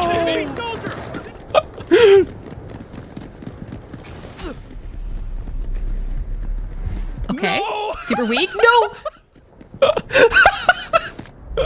No. Wait, is T-Dog him? He might be. He might be. That got a little scary, but JDevise back in it. Once again, this is just the main point of contention right here. And it is just an all-out free-for-all. Oh my, I just saw Gorilla pick up a quad with a knife, dude. What are we talking about? Now. We might have found a new kill leader. We'll see. Oh my goodness. What the heck? C4, You know, I'm setting one back. Take that. I told you the floodgates are opening. Once equipment starts flying, everybody's gonna start doing it. Now, if I were to drop the knockback grenade in the middle of all of them, would that I mean, that would have been wild, but ceasefire, knives only, we're making it happen, and look at that. I see Nowhere picking up 1, 2, potentially 3, Stone Mountain gonna be answering back with a couple of his own. This is close. Scorers are very close between the two, and I feel like I'm at like a recess playing Red Rover or something. Everybody's just staring at each other, waiting for somebody to make the move. They go sprinting over, get cut down. The trading of blows, and it's within 4. Oh, a nice spread lead, though. All this. Reidboyy is on top, by the way. Did you get a quick glance at that leaderboard? Reidboy's got 18. Okay, see, I said humble for a reason, and he comes out with 18. Like, what is it? What is this? Of course, you do have Stone Mountain from the top ropes trying to hit that saw all over the place, and doesn't actually grab it because someone got up close and personal. And the moment you see the saw swinging at you, they're out of there. Did what I could, man. I did what I could. Cross picks up like a triple there. It looks like Viren definitely the favorite operator here across the board, just being able to jetpack propulsion out of there. Once you get knifed once, Reidboyy cutting people down. Holy. See, I'm telling you. It's like he was alluding to, he was soft launching the fact that if he didn't do well, we understood because he came into main. But now, he's doing fine. This is really close for a second there with 6 differential. He's got a gun! Bonk. Bonk. Gee whiz. A nice win from Gorilla and Co. As per the usual, even in unique format, Gorilla on top. That's insane. Like, they can't keep getting away with this, right? I guess they can. I mean, good grief. A very fun map, Ascension. I actually really like this. I thought we were going to be inside based on the original fly-through, but it looks like there's kind of a lower portion, and then this upper portion is where all the fights were the entire time because it's knives only. I mean, everybody just kind of were in a standoff against each other, and like I said, it felt like Red Rover or something. It was bizarre and a lot of fun to watch, but Gorilla, I think, are top fragger with Reidboyy on opposite teams. So, hey, look, Reidboyy, it might have been fun. You're sandbagging, bro. I see you in chat. You were sandbagging the whole time. You're freaking top fragging for your team, picking up 20 kills on a knife-only game. What are we doing? Yeah, we have a brief word about that because you did come in and say you weren't going to do super well, and the next thing you know, you're absolutely crushing it. Just a couple saws that maybe have taken you down, but it was honestly really fun to witness. There's something to be said about knife-only matches, specifically in TDM. Now, I used to run a ton of customs back in the day where we would do knives only, so we're probably pretty lucky I'm not in there, you know? I've got some skills. Oh, sure, yeah. Tiff, Yeah. it's like the one game mode where you and I could have gotten kills. Just like T-Dog Smitty, man. Got over 2 in that one. Well done. Wow. Let's take a look back at some of the highlights from the last map, though, and see how it all went down. Obviously, some great highlights on the side of Reidboyy and Gorilla, who were top fragging for their team. Baiting its teammates. I see it. I can see the vision. Let them get him weak and then get the steal. Tried to chase a kill off the map here as everybody flies down, and I think Loochy ended up losing that battle versus IceManIsaac. With some nice moves from Onyx. Sammy Meadows showing us the assassination, unfortunately. Teammates got the backup. That's all right, though. From the top afar, and then you kind of see these sprees, right? A double, make it a triple, looking for the 4, but doesn't get it there. Still super fun to witness. Now, we're on nowhere there, and you're trying to look for a couple, but it was Reidboyy lighting up the kill feed. Elsewhere, Stone can find a double, but people were just really excelling and stringing the kills together, which I honestly wasn't expecting, but because people were stacking, it was easier to do. Yeah, you kind of play with your teammates. Honestly, they were like talking about playing for trades. and it was working. Cross actually picked up, I think, a quad there. IceManIsaac picked up a triple. I'm staying Playing with your teammates, definitely dogpiling somebody is the best way to do this. This was a ton of fun, and yet again, Team Alpha gets another win. So congratulations to Team Alpha. 5 up, 5 down, and only one was really, really close, 199. That one was pretty close too, I suppose. Only have like a 5 kill spread, something like that. But we're moving into the last rep of TDM, and then we're going to be getting into Warfare, Victory Unite on the brand new map Fault. But one more map, one more time on TDM and on Ascension. This time, no extra rules. Anything goes, whatever you want to use. And yes, guns and equipment and everything's good to go. We had our fun with our knives, but one last chance to top frag. And I'm really pumped to see who top frags in this map, because this map could decide it all. Top 5 getting paid individually. Team Alpha absolutely are winners in the TDM category, but Tiff, it is all about the individual going into this last game. It really is, and it's going to be incredibly close because we kind of highlighted it before match number 5, and we only saw just, what was it, IceManIsaac and Marksman, just a couple difference there. Gorilla did kind of fall a few slots down, but he definitely fought back in that one. Let's take a look at our scores before we head into the game, and this is our Game 5 scores, and you're totally right. JDevise also a top 5 player overall in kill category. Top fragging for his team over on Team Bravo is 17 overall, but it was Reidboyy and Gorilla here for Team Alpha, picking up 22 and 20 respectively. So very well done from all 3 of those gentlemen being the top 3, but IceManIsaac, who was in the top 5, picking up solid amount of kills. Onyx there with 11 overall. So far, so good. Here's a look at our overall scores. Execution attempt leaderboard, don't have that one, Sammy, but you certainly would be at the top, my friend. Here's a look at our overall, and the race at the top couldn't be closer. Marksman up by 1. Tiff, 94 kills. IceManIsaac, 93. And then a race for 3rd through 5th as Karma, JDevise, and Gorilla all within striking distance of each other. Probably not within striking distance of the team, the 2 players at the top, but I have a feeling, Tiff, 6, 7, 8, and 9 are all very, very close as well. I'm sure they are. Like, I'm thinking about it. They've got to be in the upper 60s in that realm. So could they do enough to make a comeback? JDevise, Karma, and Gorilla cannot have an off game in game number 6. If someone comes in with 20 plus kills and one of these players has maybe 5 to 7, it's chalked. Yeah, it's chalked is right. Heading to Ascension, like I said, no special rules, folks. Our last rep in TDM, and then we're moving into Fault with Victory Unite. Really excited to showcase this brand new canyon map with its unpredictable climate. Really cool stuff. 6 capture points, 3 zones. Gonna be a banger. We're gonna see some new operators, Raptor involved, and of course, showcasing our brand new mode here, TDM. A lot of things happening with Delta Force, but last rep here for TDM. Let's see who gets the win. Maybe Bravo can finally pull a win off as we head back to Ascension, Tiff. Get me in. This has been such close range combat and action. Of course, I loved all the knives, but when you kind of pull back and you say anything goes here for the last bit, we're probably going to still see a ton of Virons, a ton of D-Wolves. Will Loochy break back out that shotgun build that everyone's going to be asking for the code for? Possibly. Definitely possible. Just a matter of execution at this point. Come on, ladies and gentlemen. It's time for Ascension. Anything goes. Operator choices, probably D-Wolf and maybe a couple others. Let's see what people decide to use. It looks like we got a full team of D-Wolves there. We got a Stinger from our good friend, the Beard Guy, showcasing all of our operators. I like that. Reidboyy going Tempest. Here we go. Oh, there goes the triple blasters across the way, and thankfully to these storage containers that we can just hold angles but not connecting. And it's, of course, JDevise at the helm of the chaos happening right there. That's a lot of smoke. I mean, that is a lot of explosions. And when you've got like 5 to 6 D-Wolves on the other team, a ton of explosions, no questions asked.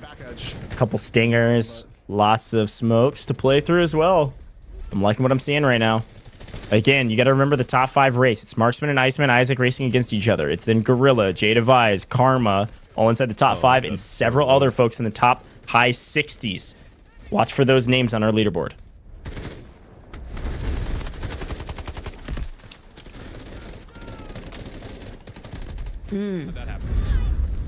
Okay, to Gorilla we go. Now, mind you, incredibly close race here.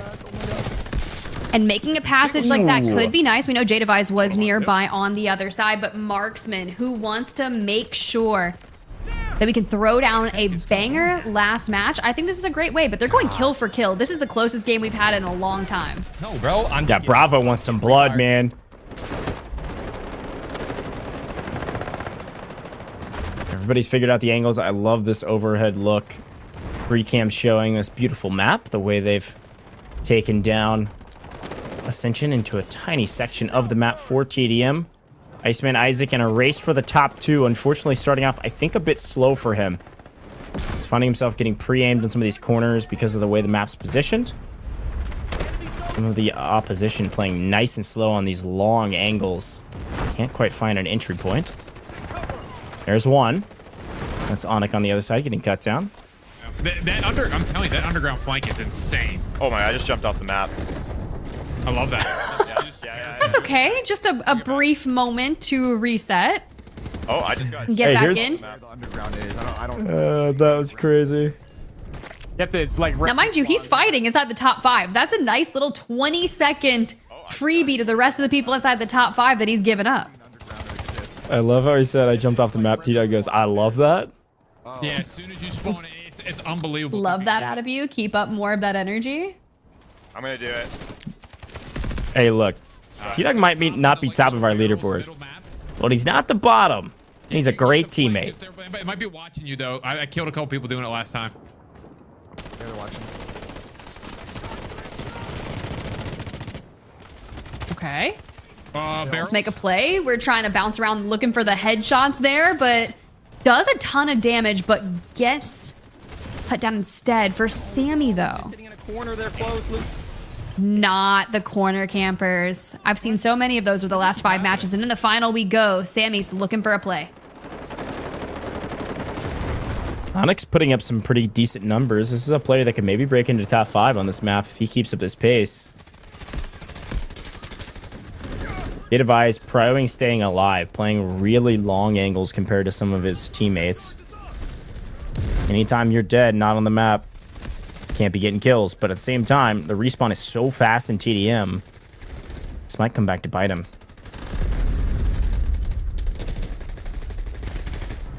Ooh, yeah, it does take a while to get back into it. And you can see the Sneva from across the way. He takes this time to look, and next thing you know, that's how we fall.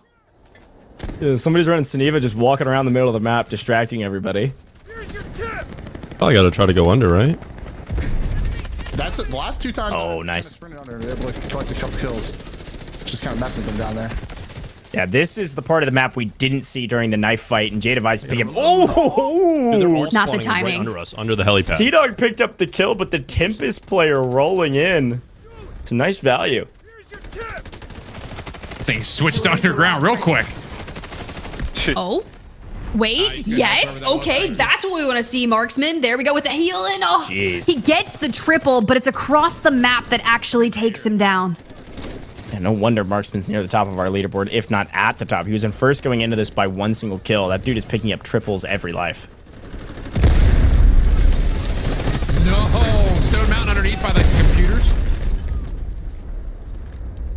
Okay, from this angle, we're looking to hopefully pick up something, but it seems like this is the tough part when you're looking to compete for the top Slayer, right? Is when you have moments like this, it seems like, oh, hey, you know, there's a brief lull in the amount of action I'm getting, but someone else could be cutting them down elsewhere, which is going to stack that leaderboard in their favor. No, I got 2 down here. Where'd you go? I'm kind of distracting you. Gorilla is hunting this player forever, finally picks him up. You basically almost have, with this engine, you almost have 2 maps stacked on top of each other. You have a full underground area that you can be fighting in. Ooh. Here's a moment of it. I don't feel safe down there. I don't know why, but I feel more exposed down there than I do up here on kind of this catwalk situation. Definitely a lot of angles you can get shot from. There's no question about it. 80 to 82. This is the closest map we've seen besides that 100 to 99 game that we saw. Could see Bravo win this. Okay. Hit the propulsion forward, grab the saw. Look, I'm telling you, if you're gonna hide behind a corner and hit him with the saw, one last chance. I know it's not knife only, but I feel like that just kind of puts a little salt in the wound. I want to see somebody actually get executed. Sammy tried a lot. 90 to 87. Here we go. A small gap forming. And right now, it looks like Alpha is going to clean sweep this tournament. Oh, little dynamic propulsion to try and make their way across. And Gorilla's like, well, I might get an assist, but the artillery barrage coming in for the last bit here. Will it be enough for them, or will it be the finishing touch? Because you can see just one kill away. Nice. Go, boys! Oh, that's ugly. Single artillery once. I just keep forgetting. Yeah, I never use that. Team Alpha, 100 to 90, win all 6 games. A couple close ones. Marksman on top with Reidboyy not too far behind. IceManIsaac falls off a little bit. It's going to be a very close race at the top, but Team Alpha, absolutely the best team throughout the course of all 6 of our games. They win all 6. Maybe a small nod to the team balancing, but we don't care because our points, our prizing is all about the kills. And we've got players in the running on both teams, Tiff, and I'm really pumped to see what our final leaderboard looks like. But that is it for TDM. That is it for our limited time game mode. Go check it out yourself. You can go join Delta Force right now. It's all free. Download it on any platform you want. And then go try TDM. It's a great way to warm up the gunny. It's a great way to warm up before your Space City hard rounds, or maybe before your Warfare rounds, all right? Go check out this brand new TDM mode. It's been updated quite a bit, and I'm really liking the way it's playing. Super fast games. You saw, I don't think we had a single map go over 7 minutes, and we had some close ones, like 199 was still under 7 minutes, or right around 7 minutes. They go very, very fast. Great way to warm up. Go get your hands on it, or maybe just play some action-packed gameplay, not having to play through a 30-minute game. Really fun stuff. I'm glad Delta Force is always adding in these different game modes and limited time game modes. Go check out TDM right now. Now, we are going to be moving forward into Fault here shortly, which I am excited about. However, there's a couple other things I want to remind some people at home about, because if you haven't been paying attention, we've had some very cool collabs in the works for a while here in Delta Force. We Shadell is one of the collabs we've had with Arc Knight and Delta Force. The Hat Claw collab Ultimate Appearance is now available. Forged in Darkness, Destined for Dawn. Limited time collab, Ultimate Appearance, Hat Claw. We Shadell is here. Go check out that Hat Claw appearance. And also, we've got a Metal Gear Solid collaboration officially confirmed. Metal Gear Solid Snake Eater collab right around the corner. Stay tuned for more details with Delta Force. From one Delta to another, this man, aka Metal Gear Solid, you know who we're talking about. This man always delivers. Stay tuned. This collab's going to be insane. I'm really pumped about this one. But let's take a look back at some of the highlights from that last map as we prepare for our brand new map, Fault. We had some very high-level moments, and I am pumped to see what this leaderboard looks like, Tiff, because Marksman certainly is going to be at the top, but I don't know where anybody else is going to be.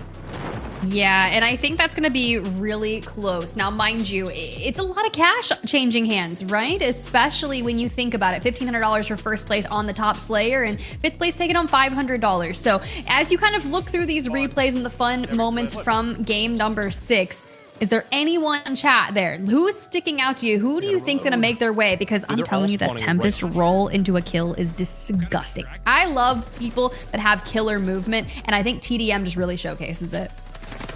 Yeah, I really like TDM a lot. I'm definitely going to be checking out this game mode more. I've had a chance, like I said, to see the first 2 maps. Didn't get a chance to see Ascension. I think Ascension actually might be my favorite. I really like the way this map's laid out. You've got these 2 different layers, a lot of different places you can fight. 8v8, a lot of fun. Here's a look at our Game 6 leaderboard. And this is going to start telling the tale of our overall. Gorilla with 21 kills. Gorilla could have broken in to top 2 maybe, as he did gap IceManIsaac a decent bit, did pick up 13. I don't know about that spread. It's gonna be very close. JDevise, though, still top fragging for Team Bravo, nowhere right behind. 16 kills for JDevise should keep him inside the top 5. I don't know. A lot of question marks on our overall leaderboard. It is really, really close. Top 5 are getting paid, folks. They're gonna do some calculations and then get that overall here shortly. This is going to be very, very close. Let's take a look at it. Oh my goodness. We've got a tie. IceManIsaac and Marksman at the top. Exactly the same. 106 and 106. I'm pretty sure because this is kill totals overall, we actually don't have a tiebreaker for this. So they're going to split the pricing between the two of them for first and second, which is crazy. Huge congratulations for both of these guys. I mean, well done. I mean, we can't even split it based on wins because they're both on the same team. So I think they're splitting the pricing. Big congrats to IceManIsaac and Marksman. We'll get that broken out and probably after the full show and double and triple confirm all of that. But Gorilla in third, JDevise fourth, Reidboyy. Here's the breakdown. And again, I think they're technically going to be splitting in first and second. We'll confirm that on the back end. But Marksman, IceManIsaac, 1,500 and 1,250 combined and then split. Gorilla in third with 1,000. JDevise 750. And Reidboyy sneaks in and grabs the 5th place position on the last map. $500 to Reidboyy at the end of our TDM rounds. People are getting paid, man. Knife only got Reidboyy to the top 5. Got him $500. That is huge. And I love that he was already talking about how he, you know, couldn't get there, but he did. He crushed it. He did. I confirmed top 5 overall, folks. This has been a ton of fun already, but we got to play some Fault. We're going to take a very short break here in the booth. When we come back, 2 games, Victory Unite on the brand new map Fault. You're not going to want to miss it.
that one. I needed that one, Loochy. Sorry, I'm camping. All right, we are back for this brand new War Ablaze season show match. Tiff, Goj, we're here and really excited about this one. Now, Tiff, I want to go to you because we got to change our brains a little bit. We were just nonstop action. Yes, Warfare is chaos, but TDM is another level. Nonstop action. We move into Victory Unite 20v20 on a brand new map here with Fault. Let's talk a little bit about the format, Tiff, because we get a chance to see this brand new map, and going into Victory Unite, I want to remind the people at home that it is 20v20. We've already done all this TDM stuff on the left side of your screen. Look at the right-hand side of your screen. We've got our 16 creators that were just playing. They were all competing in TDM. Now we've added 24 new players into the mix to get 20v20. Did I just see MrRoflWaffles? Yes, you did. One of our 16 creators, but there are 24 more players all joining this competition. We're going to be playing 2 games in total of Victory Unite.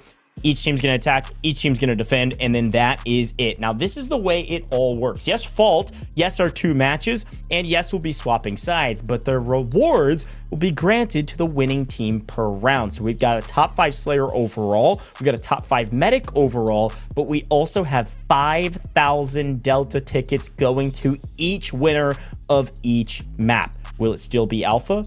Will it be Bravo this time around in a brand new mode here with Victory Unite? That's my big question. So, Tiff, I turn it to you as we move our eyes to Fault. Do you think Bravo has a chance? Yeah, I really do. I think we just use TDM as kind of that proving grounds, right? The getting up to speed, getting more ingrained in those close quarter combat. And then all you're going to do, because this is a new Warfare map, as we kind of look through pricing here, it gives kind of everyone the chance to get into some of these individual rewards, right? Top Slayer, $300 here, top Medic, $300. Now, we have some people that will elect to just prioritize top Medic and preserve those tickets in each of our maps that we're going to be witnessing. So if you're going to grab Stinger, that is the best way to compete for that. Yeah, I like that call out. Here's a look at our pricing. Like I said, it's 5,000 Delta tickets per player, okay? If you're on the winning side. So this time, as much as we were going for top Slayer last time individually, which of course we still have, this time you want to win as a team. Now, as you look at our individual rewards, yes, we still have our top Slayer. It is top 5, but we also have top Medics. We've got to play for those rescues. You got to pick people off the ground, and Sammy Meadows is saying that he's going to be playing for that. We'll see who joins him, looking for individuals in those categories. And now here's a look at all of our players. And of course, all the same people we were just seeing on our screen, plus a few more, a couple of players that pop off the screen to me. Gagad, another console player, and also a multi-FPS demon across the board. Watch out for this guy. Been playing the game a ton. But we also have people like Zinseer and Wormy rejoining the mix. Talk about some heavy hitters joining Team Alpha. Holy cow, those are some crazy pickups by Oxal. Yeah, it's going to be fun, especially when you throw into the mix the new F-45A fighter jet, right? We're going to see that here on Fault, and you know Wormy down there in the bottom left is going to want to get his hands on that jet. Now, mind you, since it's new, a lot of our players could be looking to get familiar with the controls, and will we see plenty of cinematic crashes that occur, but we'll have to wait and witness that. I do want to kind of highlight, you were just talking about multi-FPS phenoms. Well, we got Fun F over there, kind of locking it alongside Nowhere, Equal Plays, and Loochy. Those 4 right there seem like such a good time, kind of locked in to Team Bravo. Yeah, that's going to be a strong squad, no question about it. You can see Bronic Games joining Onic and Stone Mountain, as well as Please. Shout out to the mod squad. We got some great mods in the chat. And Please joining us from the mod squad category. Nate Dogg is a great player as well. This is going to be fun. I think it's pretty even for the most part. I still am thinking Alpha's going to be the top team. Picking up, I mean, Zinseer was unstoppable. The last Warfare show match we did was a top player across the board. I think he's going to be a difference maker. And then if Mr. Wormy's been in the lab, now we talk about Mr. Wormy a lot because of his efficacy in helicopters. I don't know what his abilities are in the jet. Will he be given the jet? Will there be a conversation about the jet, or will it be first to spawn into it, gets it? Don't let T-Dog in the jet. It's already been confirmed in in-game comms. He's going to crash that thing if he gets in it. Do not let that guy fly that thing. So I'll be curious to see who's kind of been in the lab working on their jet fighter pilot skills. There is a jet spawn for both teams on point A, in zone A at the very beginning of the game. There will be a jet spawn. And then in zone B, there will be a helicopter spawn. So still some aerial vehicles across the board. But this is a fun map. It's a very cool, canyon-oriented map. I'm really excited. It'll be the first time we get a chance to showcase it on main stage. Yeah, it's going to be really fun to watch people adapt to it. Of course, if you do have kind of all of the... let's say you grinded it. You've already played this map a ton. Then I want you to take charge with your squad and kind of lead them to some of the best positioning. So I've seen a ton of YouTube videos already kind of out about Fault, specifically some of the creators that are playing here in today's show match. So you know they're already going to have kind of the overarching game plan. Now about making that actually happen, enacting those plays, that can be the difficult part, especially with kind of the unknowing of what some of our creators are going to do. The moment Wormy gets into a potential helicopter, will he be just the best fighter pilot we have ever seen in that jet and just wreak havoc? It is incredibly fast, and it will be one of the gnarliest aerial vehicles that we have in Delta Force, and I think it's going to just be really fun to see how our creators play around that, especially right off the rip on A. Yeah, I'm really pumped about it, and we've mentioned what you can find. Point A is jets, point B is helicopters, point C, not very many vehicles, so we'll see who's able to win that side of things from defense or attack category. However, that jet has a 3-minute cooldown, so if you do crash it, it's going to be a while before anybody else can pick it up. Can't imagine we'll see more than one per side, pending the way this map goes, unless we have a very long hold on point A. So we'll keep our eyes peeled, of course, for the brand new jet. Really excited to see it in action, especially in a competitive setting here with our showcase match. But overall, I'm excited to see what our players decide to do in terms of their operator categories. We've got a little bit of more opening. We've got some more room to work with some of our operator selections. I'm expecting to see a lot more stingers because we do have a top medic category. I know Sammy's picking up the stinger. The faster revive and rescue timer is going to be crucial if you're going for a top 5 medic from an individual category standpoint, let alone the fact that it helps you win games, keeping your team on their feet. The other thing I'm really curious about, and we're loading in right now, it is Victory Unite. It's time to vote for our commander, and this is what I was going to be wondering about. Who's going to be in charge? So vote him. Yeah, but I think if he's the commander, he doesn't get to even shoot, does he? Wait, everyone is just like stoned. Everyone's like stoned. Vote stoned. Dude, I just clicked on accident. Oh, I win. Go. Okay, well, that was a very obvious choice. You know how to, you played before, right? You know how to mark the points and stuff? And yeah, no, I know. Yeah. You know how to mark the points and stuff, right? Like, we just want to make sure before we finish electing you as our commander. Yeah, Marksman is going to have no problem. I'm just going to farm a few points, then pass it to one of the other guys that knows what they're doing. Issue your order, Commander. Not me.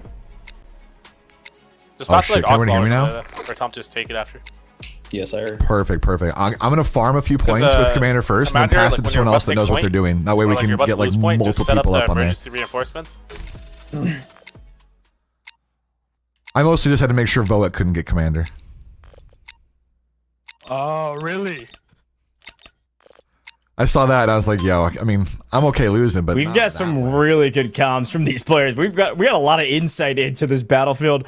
Also, Victory Unite has had a little bit of a polish update, as you can tell. You can kind of designate what your plan is for your squad or as a player in terms of what role you want to take for your team. Operations, obviously really sweaty, but Warfare and Victory Unite slowly but surely creeping towards this more kind of competitive looking format. At least someone who knows how to fly. And we're getting a chance to showcase it on main with the brand new map. So we got Marksman and Stone Mountain in charge right now. Let's see what they're able to do. I love that each role that you select in that kind of pre-battle phase is it gets its own progression system throughout this. So I think that's really cool. Will we see that actually happen? But I think like hearing them talk about farming and then kind of passing it on, we'll see how that works. Let's look at the orders. Get those points. Get it. Oh? Who took up the mantle? All Who's right. in the jet? Oh my gosh. Kira, you did not have to do it to the guy. Mr. Wormy gets in the jet, but before he can even blink, Kiratos just flies in fighter pilot style and wipes the jet off rip. Did it feel very Star Wars-like to you?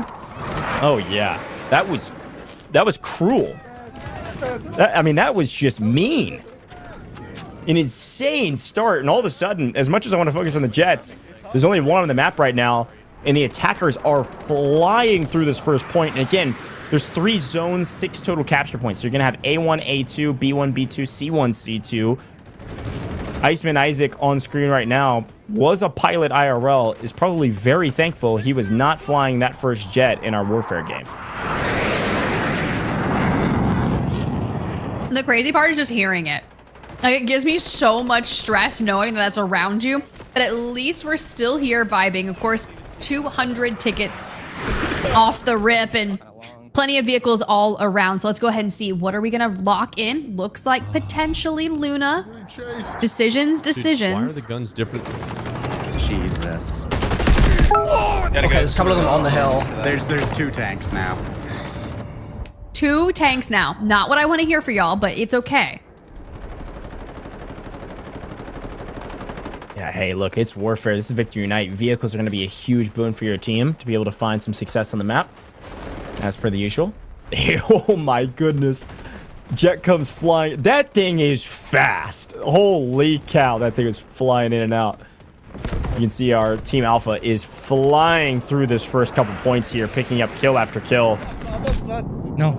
And able to take these 2 points with no problem. I'm kind of perusing to see like what we're locking it into. Of course, we do have Raptor there. We have some engineers. Of course, it's going to help with a lot of the vehicle gameplays, stingers, Lunas, like very smart kind of the way we're approaching this. But it looks like we're about to grab both sectors of A. There's also some ammo down here for our teammate. Yeah, this was what we call in business no problem. They added a cooldown to it. Nice pickup. That's crazy.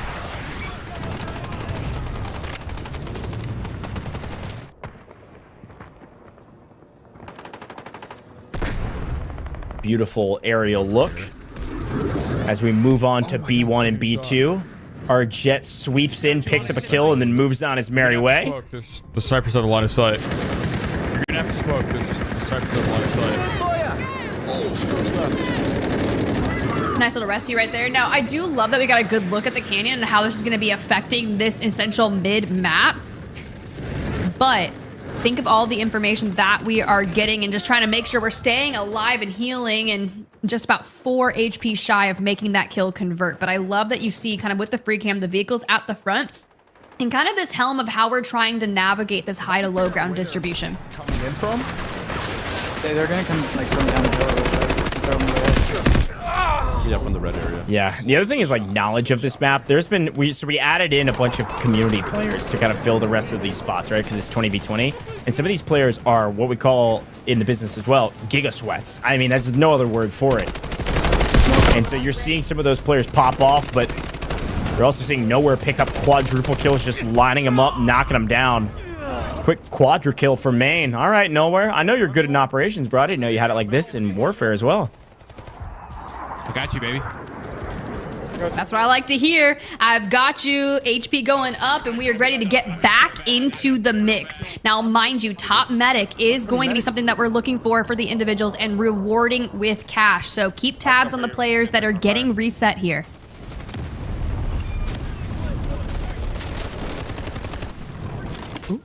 Love you. Thank you. Enjoy. Marksman is going to be the commander, and I think was coming back. Someone kind of laying down the law. I see just Lolly TTV picked up as well with faults onto this team. Lolly's constantly a top player in all of our Warfare show matches whenever they're involved, so definitely watch out for that player. I'm blocking him. Oh, Wormy has found the helicopter, Tiff. I'm seeing it in the kill feed. Watch out for that guy. That guy's crazy with it. Oh, okay, but if that means he's gonna jump on your face and completely take that commander down, maybe we get rescued. Hopefully we get some life alert. If not, we go ahead and hit the redeploy. For now, Gorilla, making sure that we hit our ult for the ultimate wrap. Will this allow us to find a couple kills? No, not when the first child looks like that.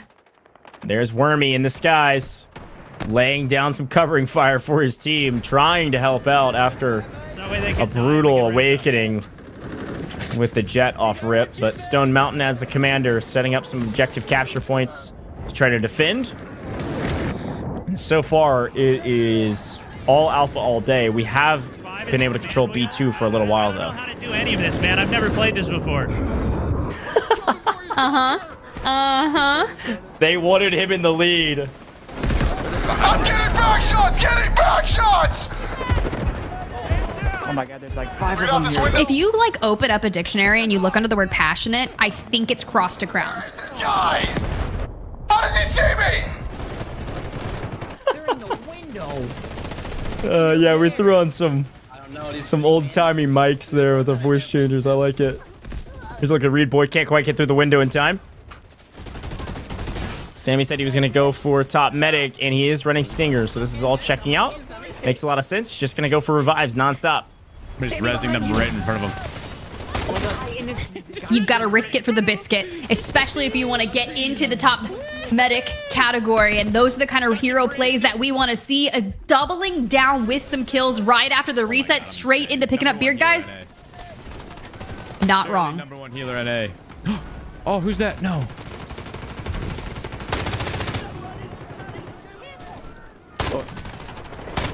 Number 1 healer can't quite find his opponents, but that does not matter if you're just going for top medic.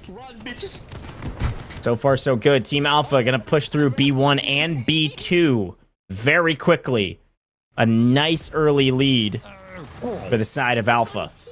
I need that gun. Wait, oh my god, 50 seconds. We just have to sit here and wait. Yeah, I guess. There's so many leftovers. Get him. Oh, can't return to the battlefield right now. Must hit the rescue. Oh no. Wormy, by the way, is picking up like quadra kills non-stop with the helicopter. Somebody's got to take care of this guy. He's doing all good, and I love the utilization of the vehicle to kind of just segue in towards the dead center with Wormy up in the air. We just have the final 2, C1, C2 to make it happen, and honestly, you just need a Sammy in your life, Gorilla. I'm doing a full Rappington left. Can we do a full Rappington left? Rappington left? I'll follow you when I die, I swear. Gorilla is cooking, man. Goes prone, picks up a double. Already pushing up to C1 very quickly. Reminder, this map only has 3 zones. It's only A, B, and C. You're rapping? With 6 total capture points. Alpha is flying through that map. It's just Alpha's day, honestly. The day of Alpha. A beautiful Friday here in the War Ablaze Showmatch. And we are just getting all of the best ways to navigate throughout Fault, and especially these lineups, right? How many times have we seen these triple blaster cross maps just doing so much work and then picking up doubles right after? Gorilla fried in the TDM, frying in the warfare. Good day. Might have been useless, no troll. That's fine, that's fine. There's a tank. Dancing in C2. C1 already being captured. The attacks swing over to C2 to try to capture both at the same time. No. So it'll be the hardest point to capture. We'll see if it's actually difficult or not. Randy Savage has joined the aerial crew and is in the helicopter for the opposition. Oh no, look at this. Trying to take it down if we can. We do know that we are super evasive in these helis. Hey, actually, they're getting involved. Yeah, flares for days and then finding some cover as the flares refresh. Wormy certainly knows what he's doing here.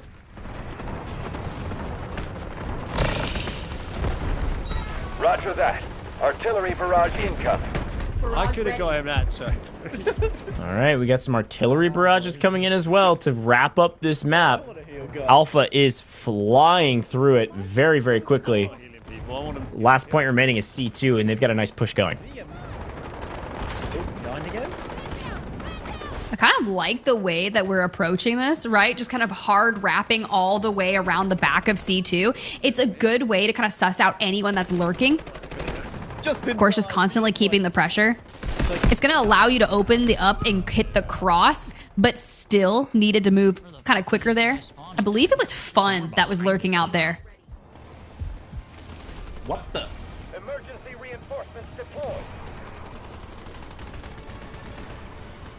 good move there from the commander to make the redeploy timing shorter, especially towards the end here. Yeah, the rush you can do with the commander is a nice play to get everybody onto the map fast. Nice respawn, and a very, very quick win. Team Alpha was unstoppable. They just won a game of Victory Unite in 11 minutes. We are flying through this first rep of Fault, and I'll be very curious to see if they can defend just as easy in the next round. There it is, Marksman, the winning commander. And I love how you kind of get that nod there. It's like the hallmark of a winning commander is just the way, like, I didn't catch the rest of it, but it's just fun. It's like, yeah, Team Alpha has just not only dominated TDM, but is carrying that momentum forward over here into Warfare on Fault. Now, can they run it back and go just completely shut out our entire show match today, Ghosh? I mean, I think it's very possible. They've got a lot of heavy hitters. A lot of the recruiting they did leading up to this competition, moving into Fault and into Victory Unite, has paid off. They picked up some really strong players who quickly found a lot of success in the air, on the ground, and everywhere in between. So a very easy win for Alpha. On the defense, traditionally speaking, defense actually is a bit easier. I would say on this map, maybe not the case. This map is a little bit more attack, a little bit easier for the attack rather, because A, you're only going through A, B, and C, but also there's just kind of some easier pushes. The spawns aren't insane like some of the other maps are where defense has a clear advantage. However, as the defense, as a team that's on paper a lot better, they could hold on the very first zone. A1 is usually very hard to hold, but on a map like this where you have 2 capture points in the very first zone, Tiff, I think Team Alpha could hold on A1, A2. I think that's a really good shout. And honestly, as you kind of think about how it broke down originally in our map that we just witnessed, right? The F-45A fighter jet. Immediately, that's the first thing I'm looking for in those initial A sectors. If you're both going to get one, what do we have happen? One gets immediately cut down before they even get to try it really happening. So I'm sure Mr. Wormy's going to look to run it back in the fighter jet. You're going to have to be a little bit quicker there, because if not, we're going to see some massive explosions. And with a 3-minute cooldown, it doesn't seem like a ton of time, but it really is, especially with the 2 sectors as we kind of go through the replays. I'm sure we'll see that moment. There it is. Yes. How many times can we run that back? Like, dude just got deleted. That was crazy. Yeah, that was some dogfight madness off rip. We saw the efficiency of the jets being able to move quickly, but some fun highlights across the board. Again, it was all Alpha all day with some nice flybys from the jet and others. But just the way this battle has been happening, it was a push, and it just felt like Team Bravo was just on their heels the entire time. They couldn't find any point of stabilization, and because of that, they get kind of flown through with A1, A2 going very quickly, and even B1 and B2 going very quickly. C, a little bit longer of a hold, but not long enough, and some fun moments in the air. The helicopters, the jets, and then even Marksman just playing objective as the commander. It's a huge boon for his team. Yeah, and I think as we kind of look back through some of these replays, we're seeing the different areas. Of course, you have Slum there, which is really tight quarter combat, which we witnessed kind of in TDM, should set you up for this. But these sight lines, as you kind of start to move towards C, are where things are going to get difficult. You were talking about how defense, you know, it didn't seem like it had a real true upper advantage. I think moving into C can be a difficult hold, and there's portions of B as well that we had just seen prior into some replays, where I think you can find some killer angles. Now, if you immediately falter and you're waiting for that redeploy time, that is where we're seeing our attacking side just hit the siege. And I think if you can control those specific choke points, you're going to be just fine. Wow. Yeah, and dealing with those vehicles is always the extremely important part about Warfare Victory Unite, is you've got to deal with the vehicles, and you got to deal with them quick. Stone Mountain trying to put in a lot of work by himself. It's got to be a team effort, whether it's vehicle on vehicle violence or it's just burning all those flares as fast as humanly possible, and that way you're actually able to hit your shots. Or maybe changing up what type of weaponry you want to shoot. Maybe you run an AT4 where you don't have to lock on and you just literally hit your shots. We've seen it on main stage and show matches before. You've got to deal with these vehicles quickly, and excited about it. But we got a chance to see Fault for the very first time. Tiff, we're kind of breaking down, you know, point A, point B, zone C. But what do you think about the map overall? I think it's a beautiful map in that canyon. Yeah, I do. I think it's a really like lush map. Is that a good way to say it? Like kind of the colors. It's really vibrant. It's aesthetically pleasing to look at. So I do love that. The canyon can make things incredibly difficult, right? So you think about what operators can you use to make light of that, especially if you're looking to kind of find those players that are just up above the canyon looking for some of the sight lines. We saw a couple AWMs coming through on the other hand. So those sight lines are going to lead towards people that are looking to snipe. I think Luna is going to be incredibly powerful here. And as always, right? Especially on the esports side, but in the fun warfare side as well, making sure that you're using those arrows to get that information. Now, Raptor, there's a reason why they dropped Fault and Raptor at the exact same time, right? That drone that allows you to get that information for what, 90 meters surrounding. So keep your eyes on the players that get good with him.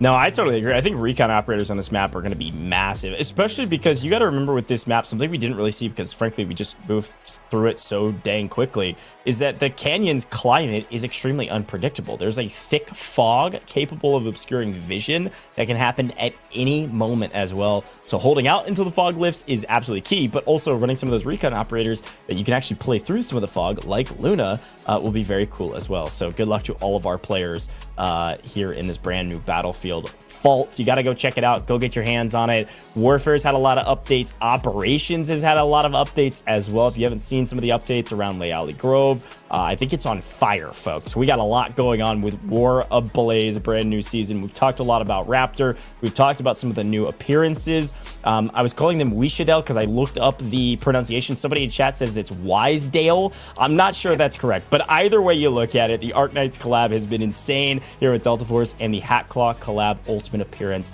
is now available. So Forged in Darkness, Destined for Dawn, this Limited Time collab ultimate appearance Hat Claw is here. Go check it out. And we've been talking about it on social. Stay tuned for more details. Delta Force and Metal Gear Solid Snake Eater collab is officially confirmed. Gonna be insane as well. So a lot of new content and some more things happening down the line.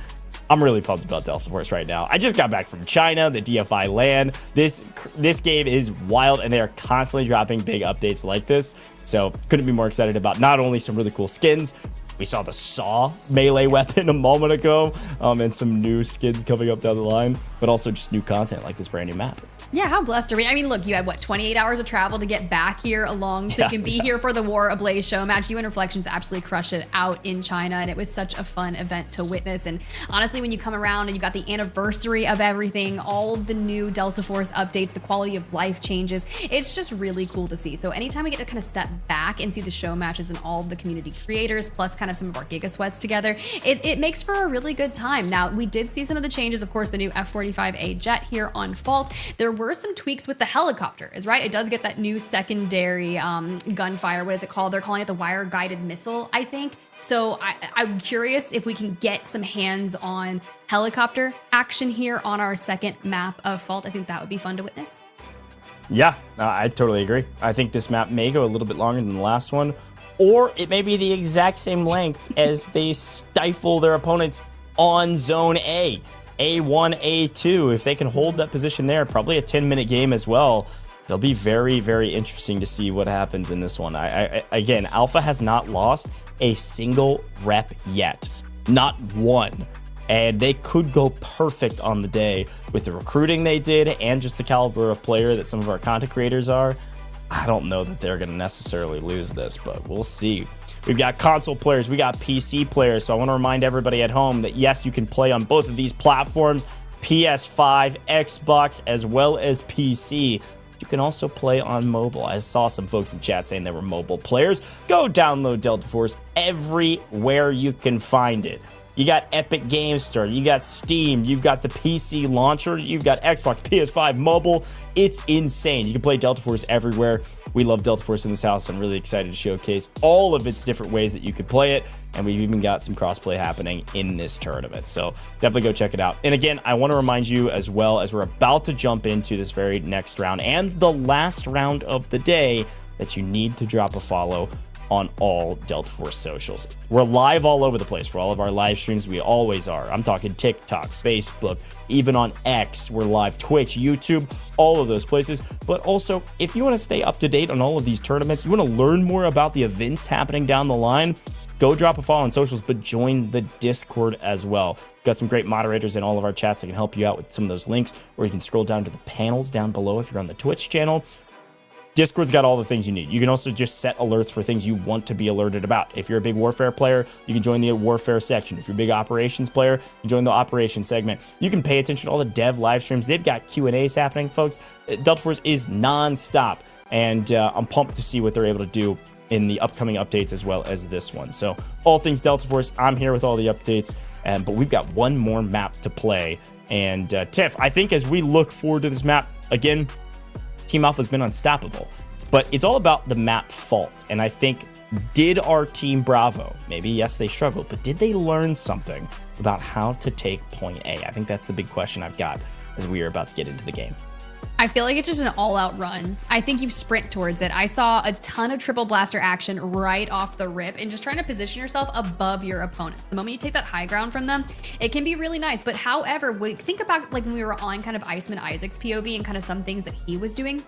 He was looking for those passageways that were so empty because he was looking for an absolute wrap around the back to clear out a portion to give the teammates the ability to secure a sector and a point in that sector with ease. And I think you just having the chemistry between the teams that you kind of get to flesh out in that initial map will allow them to be like, okay, maybe this wasn't the best idea for us to maybe defend this way and see kind of how they approached, but maybe if we kind of get into A like this from this specific angle and hold, we should be okay. Like, granted, it's always easier said than done, so hopefully Team Bravo can take one on the day. We cannot go 0 for 6 on Bravo, okay? Or 0 for 8 technically.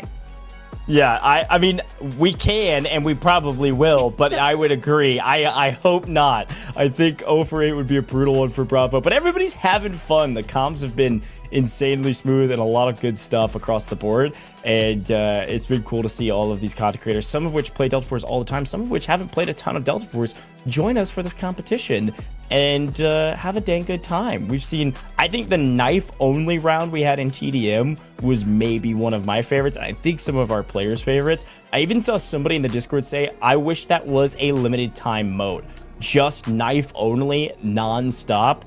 So we can run around and, you know, blast Screamo music or EDM, whatever we like, and just knife as many people as humanly possible. Yeah, okay, look, I can get on board with that. If you're gonna be shouting Screamo music throughout and just knifing people, yes, that is my idea of a fall event. I think it's perfect. Yeah, yeah, true. Like a Halloween event. You even said that, I think, during that game. It was like, hey, if we've got a little Screamo, a little scary music. Michael I don't Myers, know. A little swiping. It's totally fine. It's starting to sound like an interesting haunted house from some of our theme parks around here. Here we go, folks. Thank you for your patience. We got our scores updated on the back end, and as expected, we've got some heavy hitters in this lobby, and holy cow, Zinseer at the top, 31 total revives, but also 22 kills, kind of topping both categories, but is the top player in terms of score on their respective team. But again, we're looking for individuals. Now, Team Alpha, all of these players, all 20 of these players here, Tiff, they do pick up 5,000 Delta tickets just for being the winning side. All players do. But they also have a chance to play for some of those individual leaderboards. Any other big jump outs? I mean, Meg, holy cow, 40 revives, 40 rescues on the side of Bravo? Yes. 40, 1 kill. That's okay. It's all about balance. I see the priority there. When you come on over to Team Alpha, it's Wormy. 32 right there at the top, largely because if you're going to spend a ton of time in a helicopter and you're just going to wreak havoc from above, like that is 100% the key to success on a map like Fault, where you have kind of all the top down differential. Well, you have ultimate high ground, and that's just the great way to find all of the people. For Sammy Meadows, right, he was out there prioritizing a lot of those rescues. Got 26. The cool part is he can oftentimes grab a rescue and then immediately go into double kill. So it was really fun to kind of witness some of that. But if you're going for top medic on the day and you have to compete with Meg, good luck, have fun. Yeah, and I think Wormy might have been one of our top fraggers, by the way, using that helicopter. So some great stats across the board from both sides. And again, that is just the beginning. All 20 players from Team Alpha will get a total of 5,000 Delta tickets, but we've got some individual category races happening right now. Top Slayer, top medic. Pay attention to it as we move into game number 2. This is the last game of the day, no matter what. And as we vote for commanders and figure out who's going to be leading the charge, it does look like... I have no clue what that. It does look like we're maybe changing things up. We've got Kirito.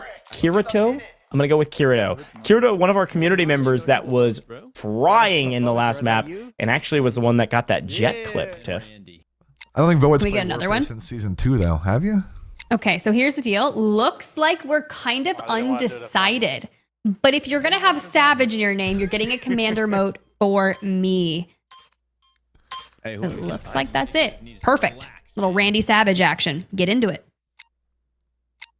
All right, Randy Savage and Kirito going to be the top 2 players for their team leading the charge in terms of commander. Now, the way the commander works, if you haven't played Victory Unite, is everyone is selecting their role for their team, is that the commander has a chance to earn extra points.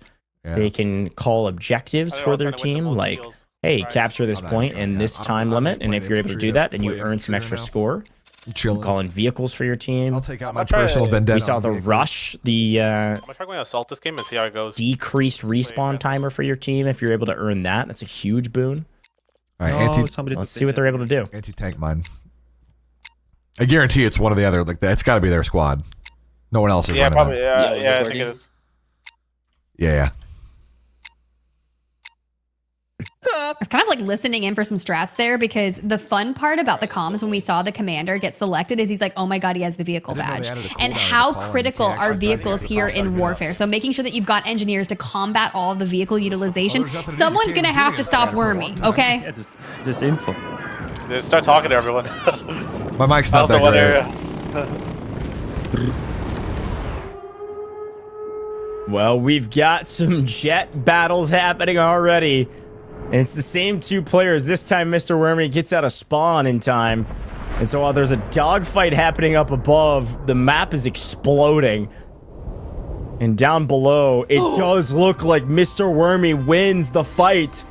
Revenge is a dish best served cold, and Kirito gonna head down to the ground as Wormy is the lone player in the skies. My favorite part about that entire thing is like the music that comes through right there, and it just shows Mr. Wormy like ascending higher above. Now who's gonna be able to cut him down? Because he's gonna wreak havoc, especially you've got equal plays doing work here on the ground, and Sammy, you can't rescue people if you're on the ground yourself.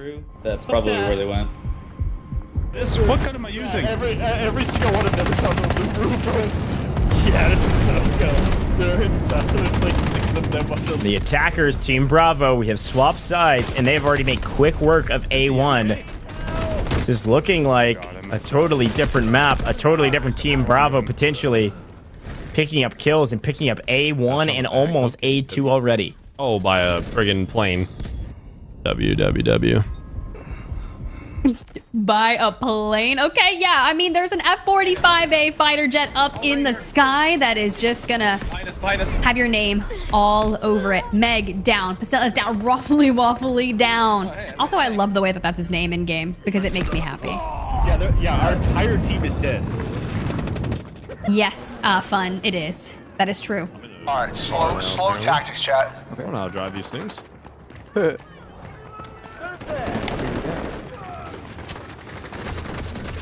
All right, so update. Get absolutely laser to my left. It does look like the attackers here, it's based on the perspective we're watching because we are watching streamer POVs and not our in-game observer. So I got baited a little bit, all right? I'm not gonna lie. On fire. Team Alpha is still dominating. They have both zones completely in control. They did lose them a little bit. Lost, I think, about half of one, took one to neutral, but Team Alpha in full control right now. Good free cam here because it's going to really provide a lot of information. You can see they're taking a heavy hit kind of in that center spire, and a couple of people are wrapping, but I love you have the lone player. They're kind of sandwiching. They take down about 4 members there. It's Gagad, Lolly, and I believe Zin kind of leading the charge across the way. For Sammy, prioritizing the rescues is going to be important. Of course, locking in the stinger yet again and preserving those tickets. Jim, jump off a building. Yo, I'm what the? Jump off a building, damn it.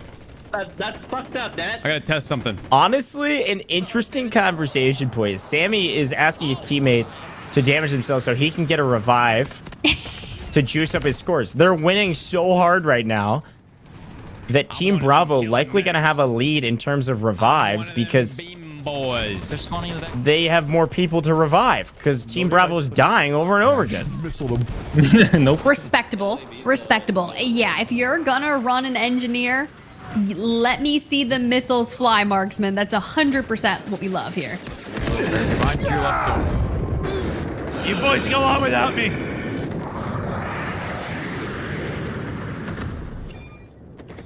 Smoke barrage ready. I'd cast Stone Mountain in a movie all day. Vehicles are very useful until you run into an anti-tank mine. It's been set by some of these players. Moving up, put it in position. Player dead. Nice take, Cross. Gets a kill on the wrap. Gotta get out of spawn here. Gotta get on a point. Hop a point. Let's go. Couple different isolated contention points that we're seeing, especially kind of wrapping around that initial beret in front of where Marksman has positioned himself, right? So we're seeing kind of the importance of having angles like this because you can do a ton of damage, right? And your teammates can clean it up. The issue is if you want cash, it's all about top slayer on the individual throughout They're pushing this. left up the hill. Yeah, coming back.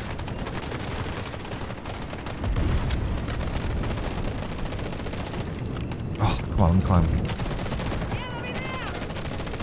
I'm gonna check if we have legit. Oh, he was watching. A nice hop up, but unfortunately couldn't quite execute on it. And finally goes down, but again, doesn't really matter at this point. Team Alpha is stopping them at the line. Please, please, please, please, please, please, please, please. And again, I'm just going to tip my hat to the recruiting on the side of Team Alpha. Team Alpha was told to kind of pick up some teammates for Warfare. We split up our content creators into duos and separated them into squads, 5 teams of 4. You got to fill the lobby out, and I got to say, they did a pretty dang good job picking up some giga sweats from the community. It's gonna be a fast cap. Some staple names. And it is working. Now finally getting some action here. Bravo exchanging hands. A2 being captured by Bravo as we speak. And of course it's Stone Mountain leading the charge. Oh, I just throwing knifed him! Hey, yo! Is that really what we're doing to people right now? Okay, going for clips, my guy. I'm dead. Respect, Stone. That was sick. I think he's a puppy or something. Bro, this guy's just sitting. Got you there, Dan? Oh! No, that was a throwing knife from Reidboyy. The data knife from Hat Claw. Holy cow. Sir, this is one where we get up out of our seat. We just walk away for a hot second. And then we come back. We refresh. We shake it off. Because sometimes it really do be like that. And for JDevise, I was telling you we were going to see some heavy hitting movement like that. Take this guy's gun. Looking good. Nope.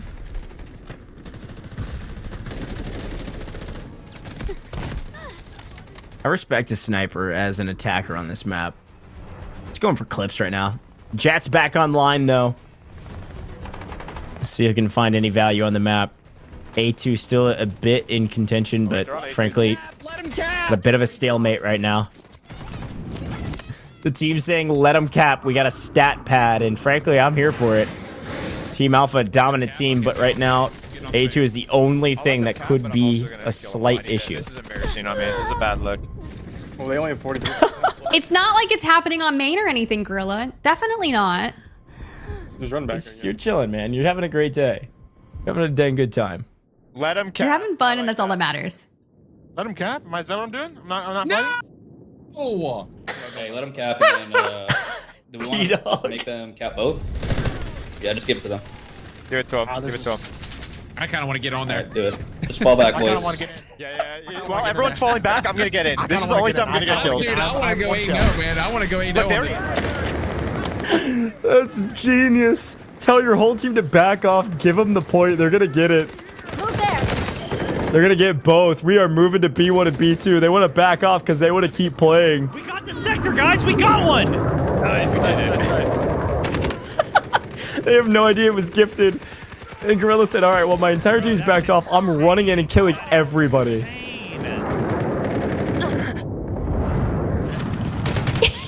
All I know is it's just pure insanity, which is exactly what you expect from a new map like Fault.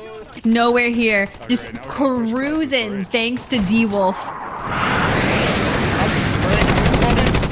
Oh, do we get some of those shots? No, we have about, what, 20 seconds or so until we have to hit the next sectors. But how will the team move throughout? Because we can already see people setting up the cross and some vehicles in play.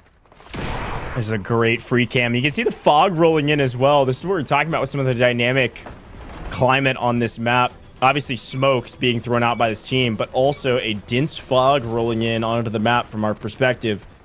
See how it potentially... Oh my gosh, what a position to hold. What a trap. This is crazy. The tank is just peppering the middle of the map, and we got a lot of revives coming through, but these bodies are falling over and over again. Lolly is farming this bridge.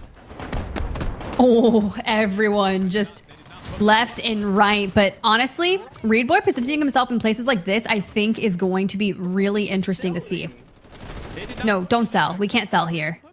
Has anyone broken their ankles for Sammy, though? Like, where the fuck are they spawning at? Where are probably. Sammy's just trying to get as much as he can. But man, they were all on the bridge. You're saying, where are they? They were all on the bridge. You killed them all. Wormy and Lolly just ripped the bridge apart. And Reidboyy is swinging into their spawn. And a little bit too far, my friend. These guys are spawning. Behind us, behind us. What? Oh my god, they're behind us. This is bad. Oh, okay, Gorilla. We're up on the rafters and stuff. I know you were a little worried about the last time you were on main, but this is some good angles. A little bit of an assist, but we take some damage there, but that's okay. Like, this is all good and well, but it does seem like Alpha is so in control of this game. Kind of scary. Hey, you can see the fog and how it changes some of the distances you can shoot from. I will say Gorilla is still hitting from distance. Good grief. I'm seeing Lolly in the kill feed like crazy. Randy Savage as well. Out to Randy for leading the charge there.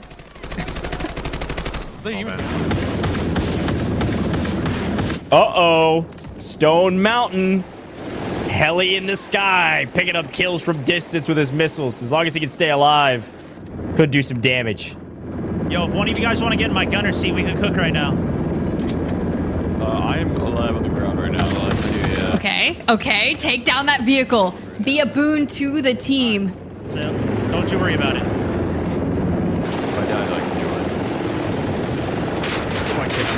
Oh, I got wire guided. That's what I'm using.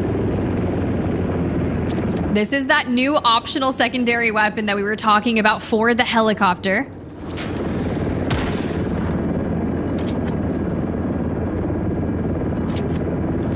The wire-guided missile is crazy. I like that a lot. Damage coming on in, and we're just trying to see if we can dodge the missiles. Got the flares up still. Should be okay for a little while. He's just low health.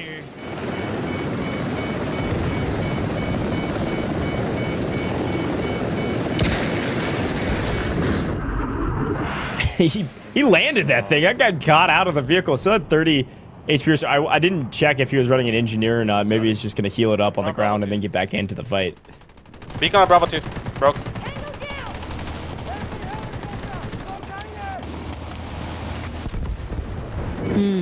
Okay, okay. I mean, we're finessing, but we're going down in a blaze of glory. Yeah, that's Lolly in the lava. Lolly in the lava. Sounds like something out of a poetry book, but these poor guys said it's an anti-aircraft vehicle, and it absolutely obliterated that helicopter.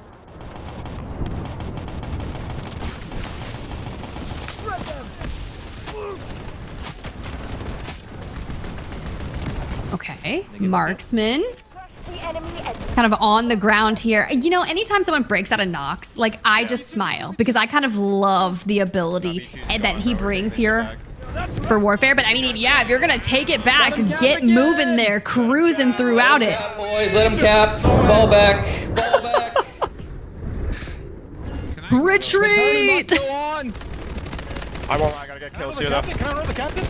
Can I ignore captain? I think that's treason. I'm down. The captain's saying, let the show go on. T-Dog says, no thank you. T-Dog. T-Dog, get in there, soldier. Who's this? Who wants one? Bro, they're not capping fast enough. They're all going to be one. Back in the skies.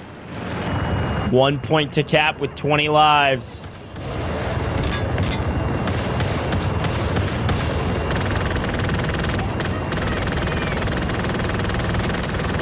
Okay. Yeah. Dang. We need a space that is largely populated for you to wreak havoc like that. So let's reassess, let's find them, and get it moving. Yeah, if you take down some vehicles here, you get a lot of damage on this lava. That's huge.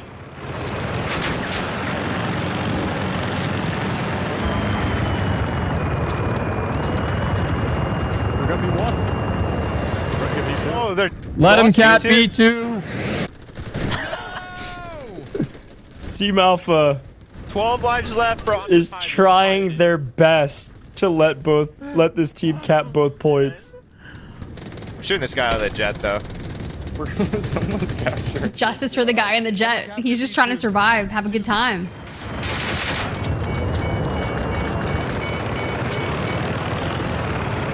Their anti-air is shredding me. I gotta stay away from that. Sensitivity's tough to use on this. I don't have it dialed. 4 lives. For somebody that hasn't played a ton of Delta Force, he's played a decent amount, actually a pretty incredible amount of operations, actually. For guys who played a ton of warfare, Everybody fall back, boys. Up the got hill, a up the decent hill. amount of value in the helicopter for not having driven it too often. Stone putting in some work for his team. Oh, and they cap it with 3 lives up. All right, being for kills. It was given, but at the same time, that is a that was very, very close. There we go. I'm talking. There. So Hey, now we're how we allowed to doing? actually kill people now? Can we kill people? Yo, what up, Grillo? I like it's like, hey, can we actually play the game now? Can we actually play it? Oh, they're playing it. They just couldn't play it for the last 20 lives, so they could try to extend this out and stat pad some more. The supply crate. We just want to keep on moving. Oh my goodness. Sammy, you dirty dog. Oh, but you dirty dog. Sammy the stat patter. Sammy, come. That's crazy I work. respect it, right? Sometimes you just gotta work smarter, not harder, okay? This is foul. Yeah. I got you. Sammy, come. Help! I've fallen and I can't get up. This is so dirty. Sammy, you dirty dog. Artillery barrage incoming. I knew he was dirty. I met him in person, but I didn't know he had it like that. That's crazy. There's so many up there. I'm gonna go ahead and respect the grind for Stone Mountain. Doing work here. Channeling his inner Wormy. Look, Stone Mountain's been flying helicopters since before Wormy was born. I mean, this guy is an OG in the air. He's getting his legs underneath him. Okay. See another vehicle trying to come on in. Yeah, it really do be like that. I'm not the best when it comes to the aerial vehicles for sure. But we are seeing some really nice moments out of you. Doing a better job than me. Nice. Just splash them with the rocket pods, I guess.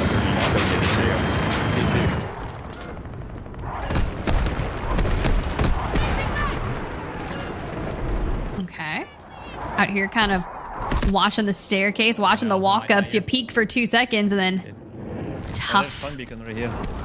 You know what we have seen before? We've seen this happen in show match competitions where teams will be like, oh, give them the points. We want a stat pad. Give them the points. And then we get to point C, and now everybody's sweating again. And then the team that you've been, quote-unquote, giving the points to wins it all right here.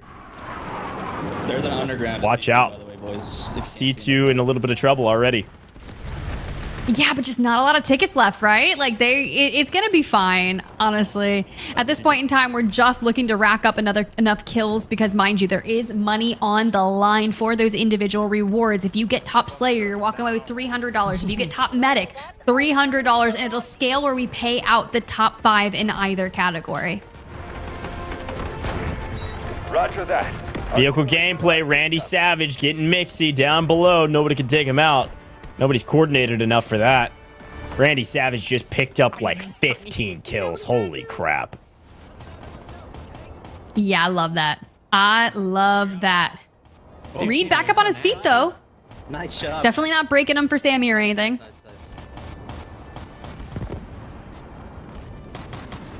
Farming the points, but 9 lives remaining. These are the final moments to get your final kills, folks.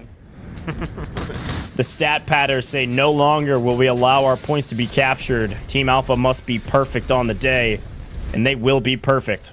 Their vehicle operators raining hellfire on their opponents from helicopters in the skies.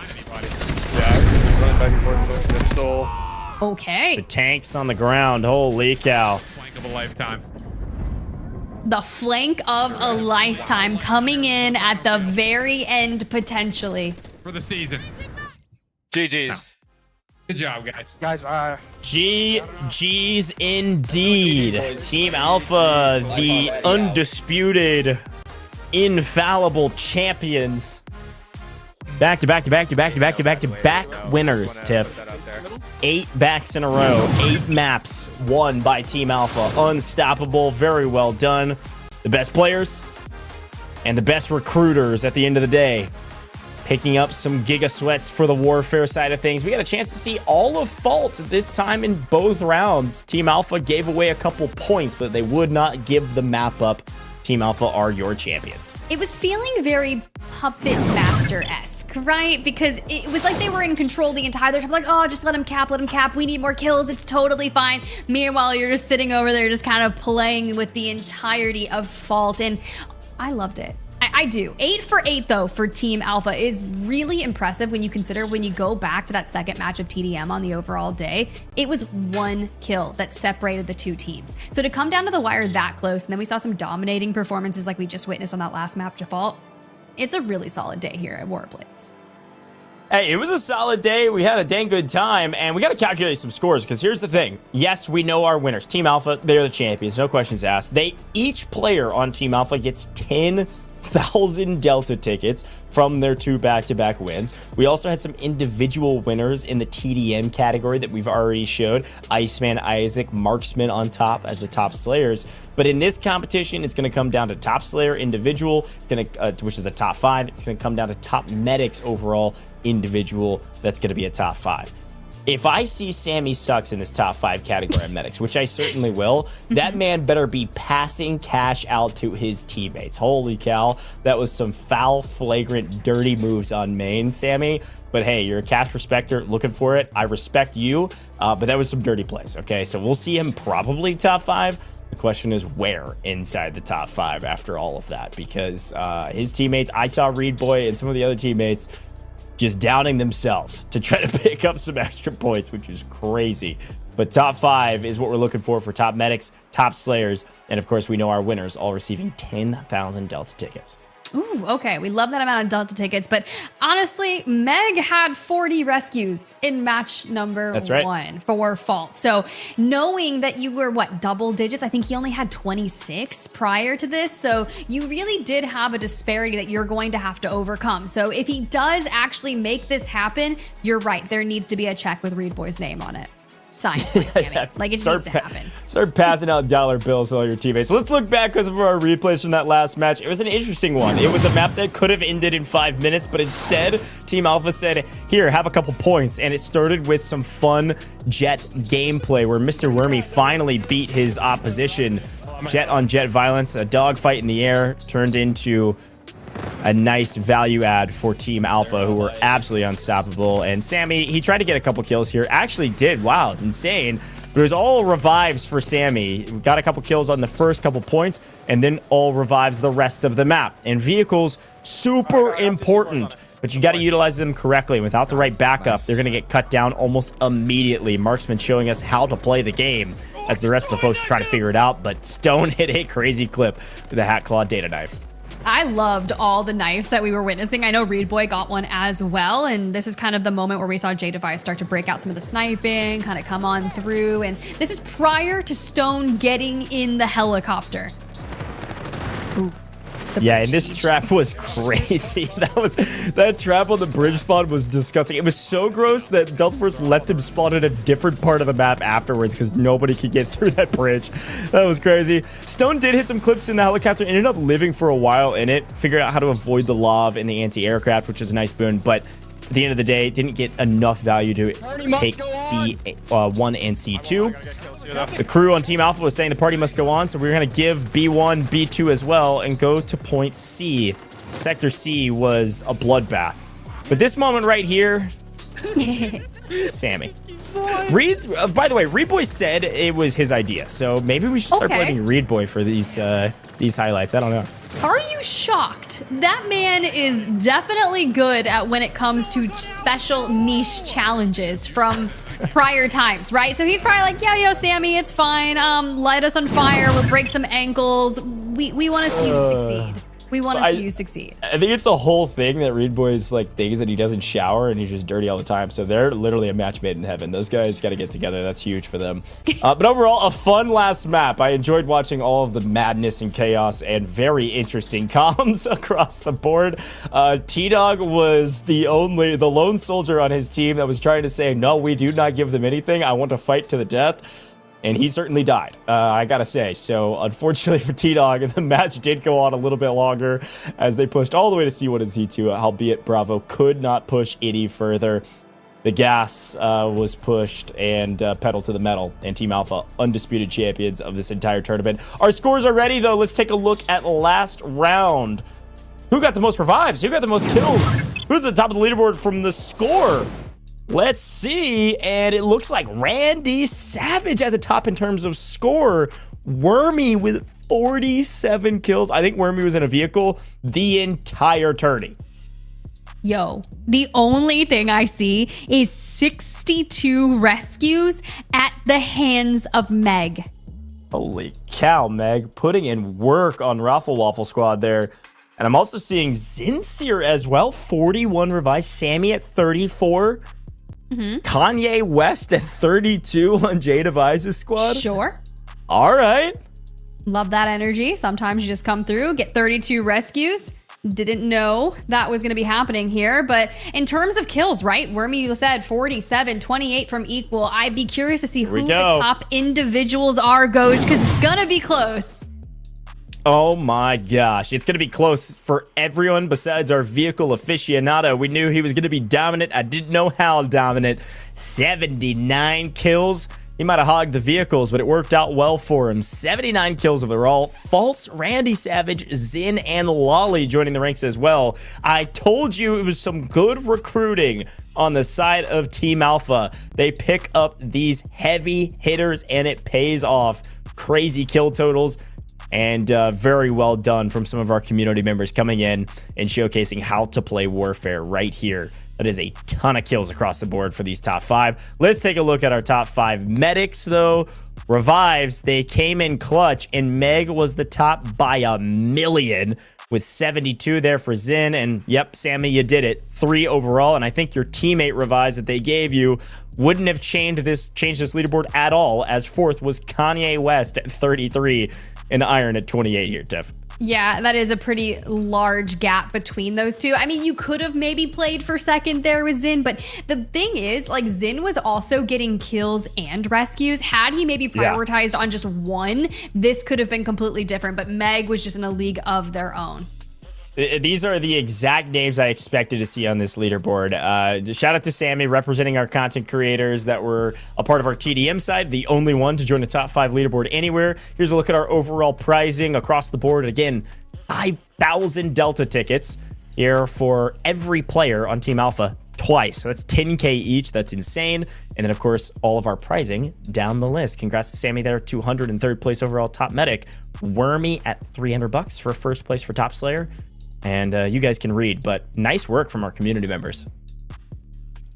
That was a brilliant day, Gosh. Like, I love seeing kind of how everything shook out on those individual rewards, specifically from those 2 games of Victory Unite on Fault. I don't know, chat, did you guys like witnessing Fault here for the War Ablaze Showmatch? Because I had a good time, and I know how difficult, once people really start getting locked in and some map knowledge, how those pushes across the bridge are going to be, because I'm telling you, defense with some of those high ground angles are going to be mission critical for your success. Is going to be, you need a stellar helicopter player there for that mid game.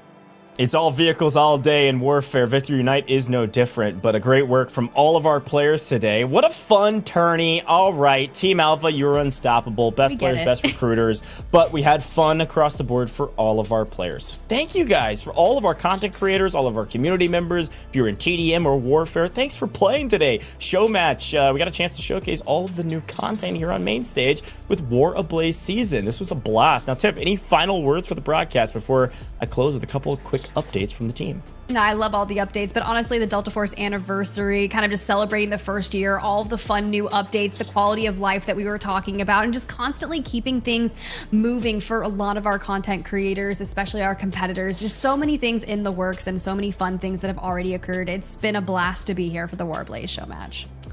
Tiff, it is great to have you back. So thank you so much for hopping back in the booth with me for Delta Force. This was a lot of fun. But folks at home, we've got a lot going on in the Delta Force ecosystem. We love Tiff, and we're excited to have Tiff with us more in the future.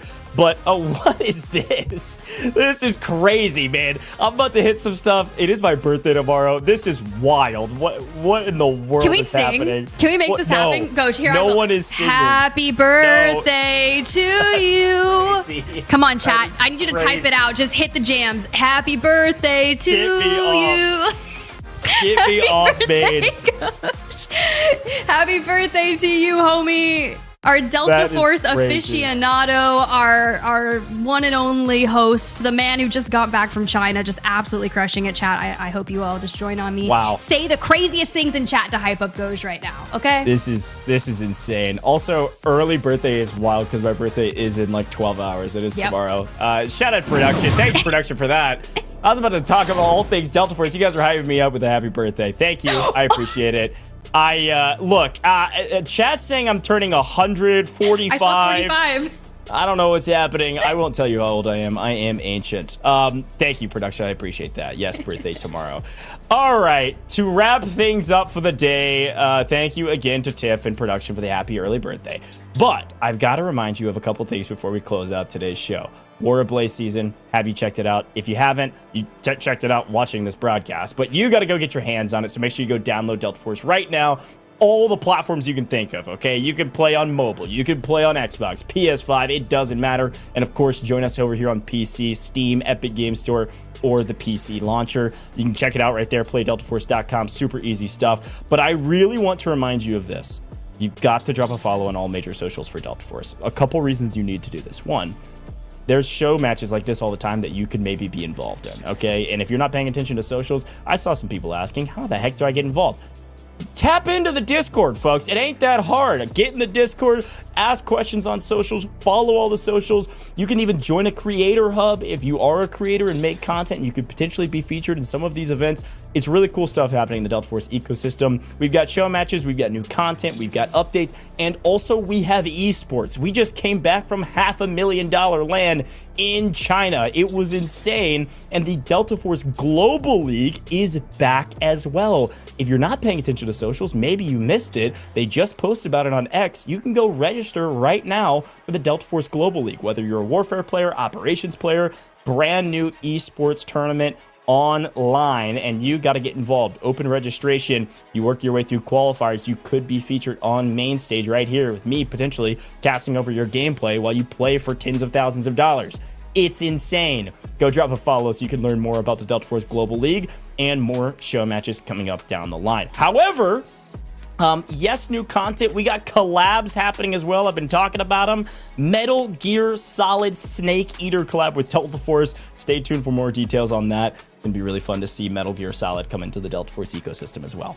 All right, I'm done with updates. There's more going on, but for you to learn more, you got to tune into those socials. Thank you for being here. Thank you to all of our creators for playing, and thank you for production for the happy early birthday. But I got to remind you at home that we couldn't do it without you, the viewer. So thanks for tuning in, and I'm sure I'll see you very soon for another Delta Force broadcast. Yeah, you're right. Now that's what I call prime time! They're like back where we spawn again. Already, we did see a brief moment from IceManIsaac getting lit in the kill feed, making sure we find some action, but it's... Sounds like he thinks it's Sammy.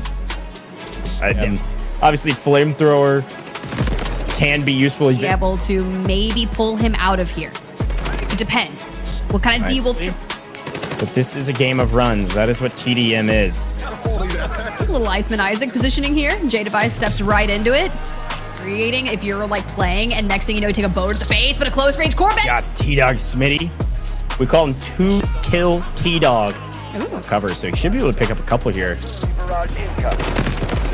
I'm paying attention to Tiff is in the bottom right corner, looking at weapons, different build. Sir Smitty. Don Tomo. Did it feel very Star Wars-like to you? Oh yeah, that was cruel. Crazy part is just hearing it.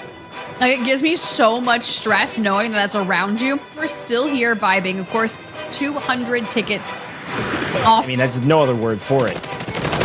And so you're seeing some of those players pop off, but you're also seeing nowhere pick up quadruple. Seeing it in the kill feed. Watch out for that guy. That guy's crazy with it. Yeah, I get it. There's so many levels. He's doing all good, and I love the utilization of the vehicle to kind of just fault, and especially these lineups, right? How many times have we seen these triple blaster cross maps just doing so... Oh no, look at this, trying to take it down if... To damage himself so he can get a revive to juice up his scores. They're winning. Mountain leading the charge. Oh, I just throw in that! And then we come back. We refresh, we shake it off. Back off, give them the point. They're gonna get it. They're gonna get both. Oh my god, they're on this. This is bad. Oh, okay, Gorilla. Retreat! I gotta get kills here though. Find him and get it moving. Yeah, if you take down some vehicles here, you get a lot of damage on this. We just want to keep on Oh my goodness.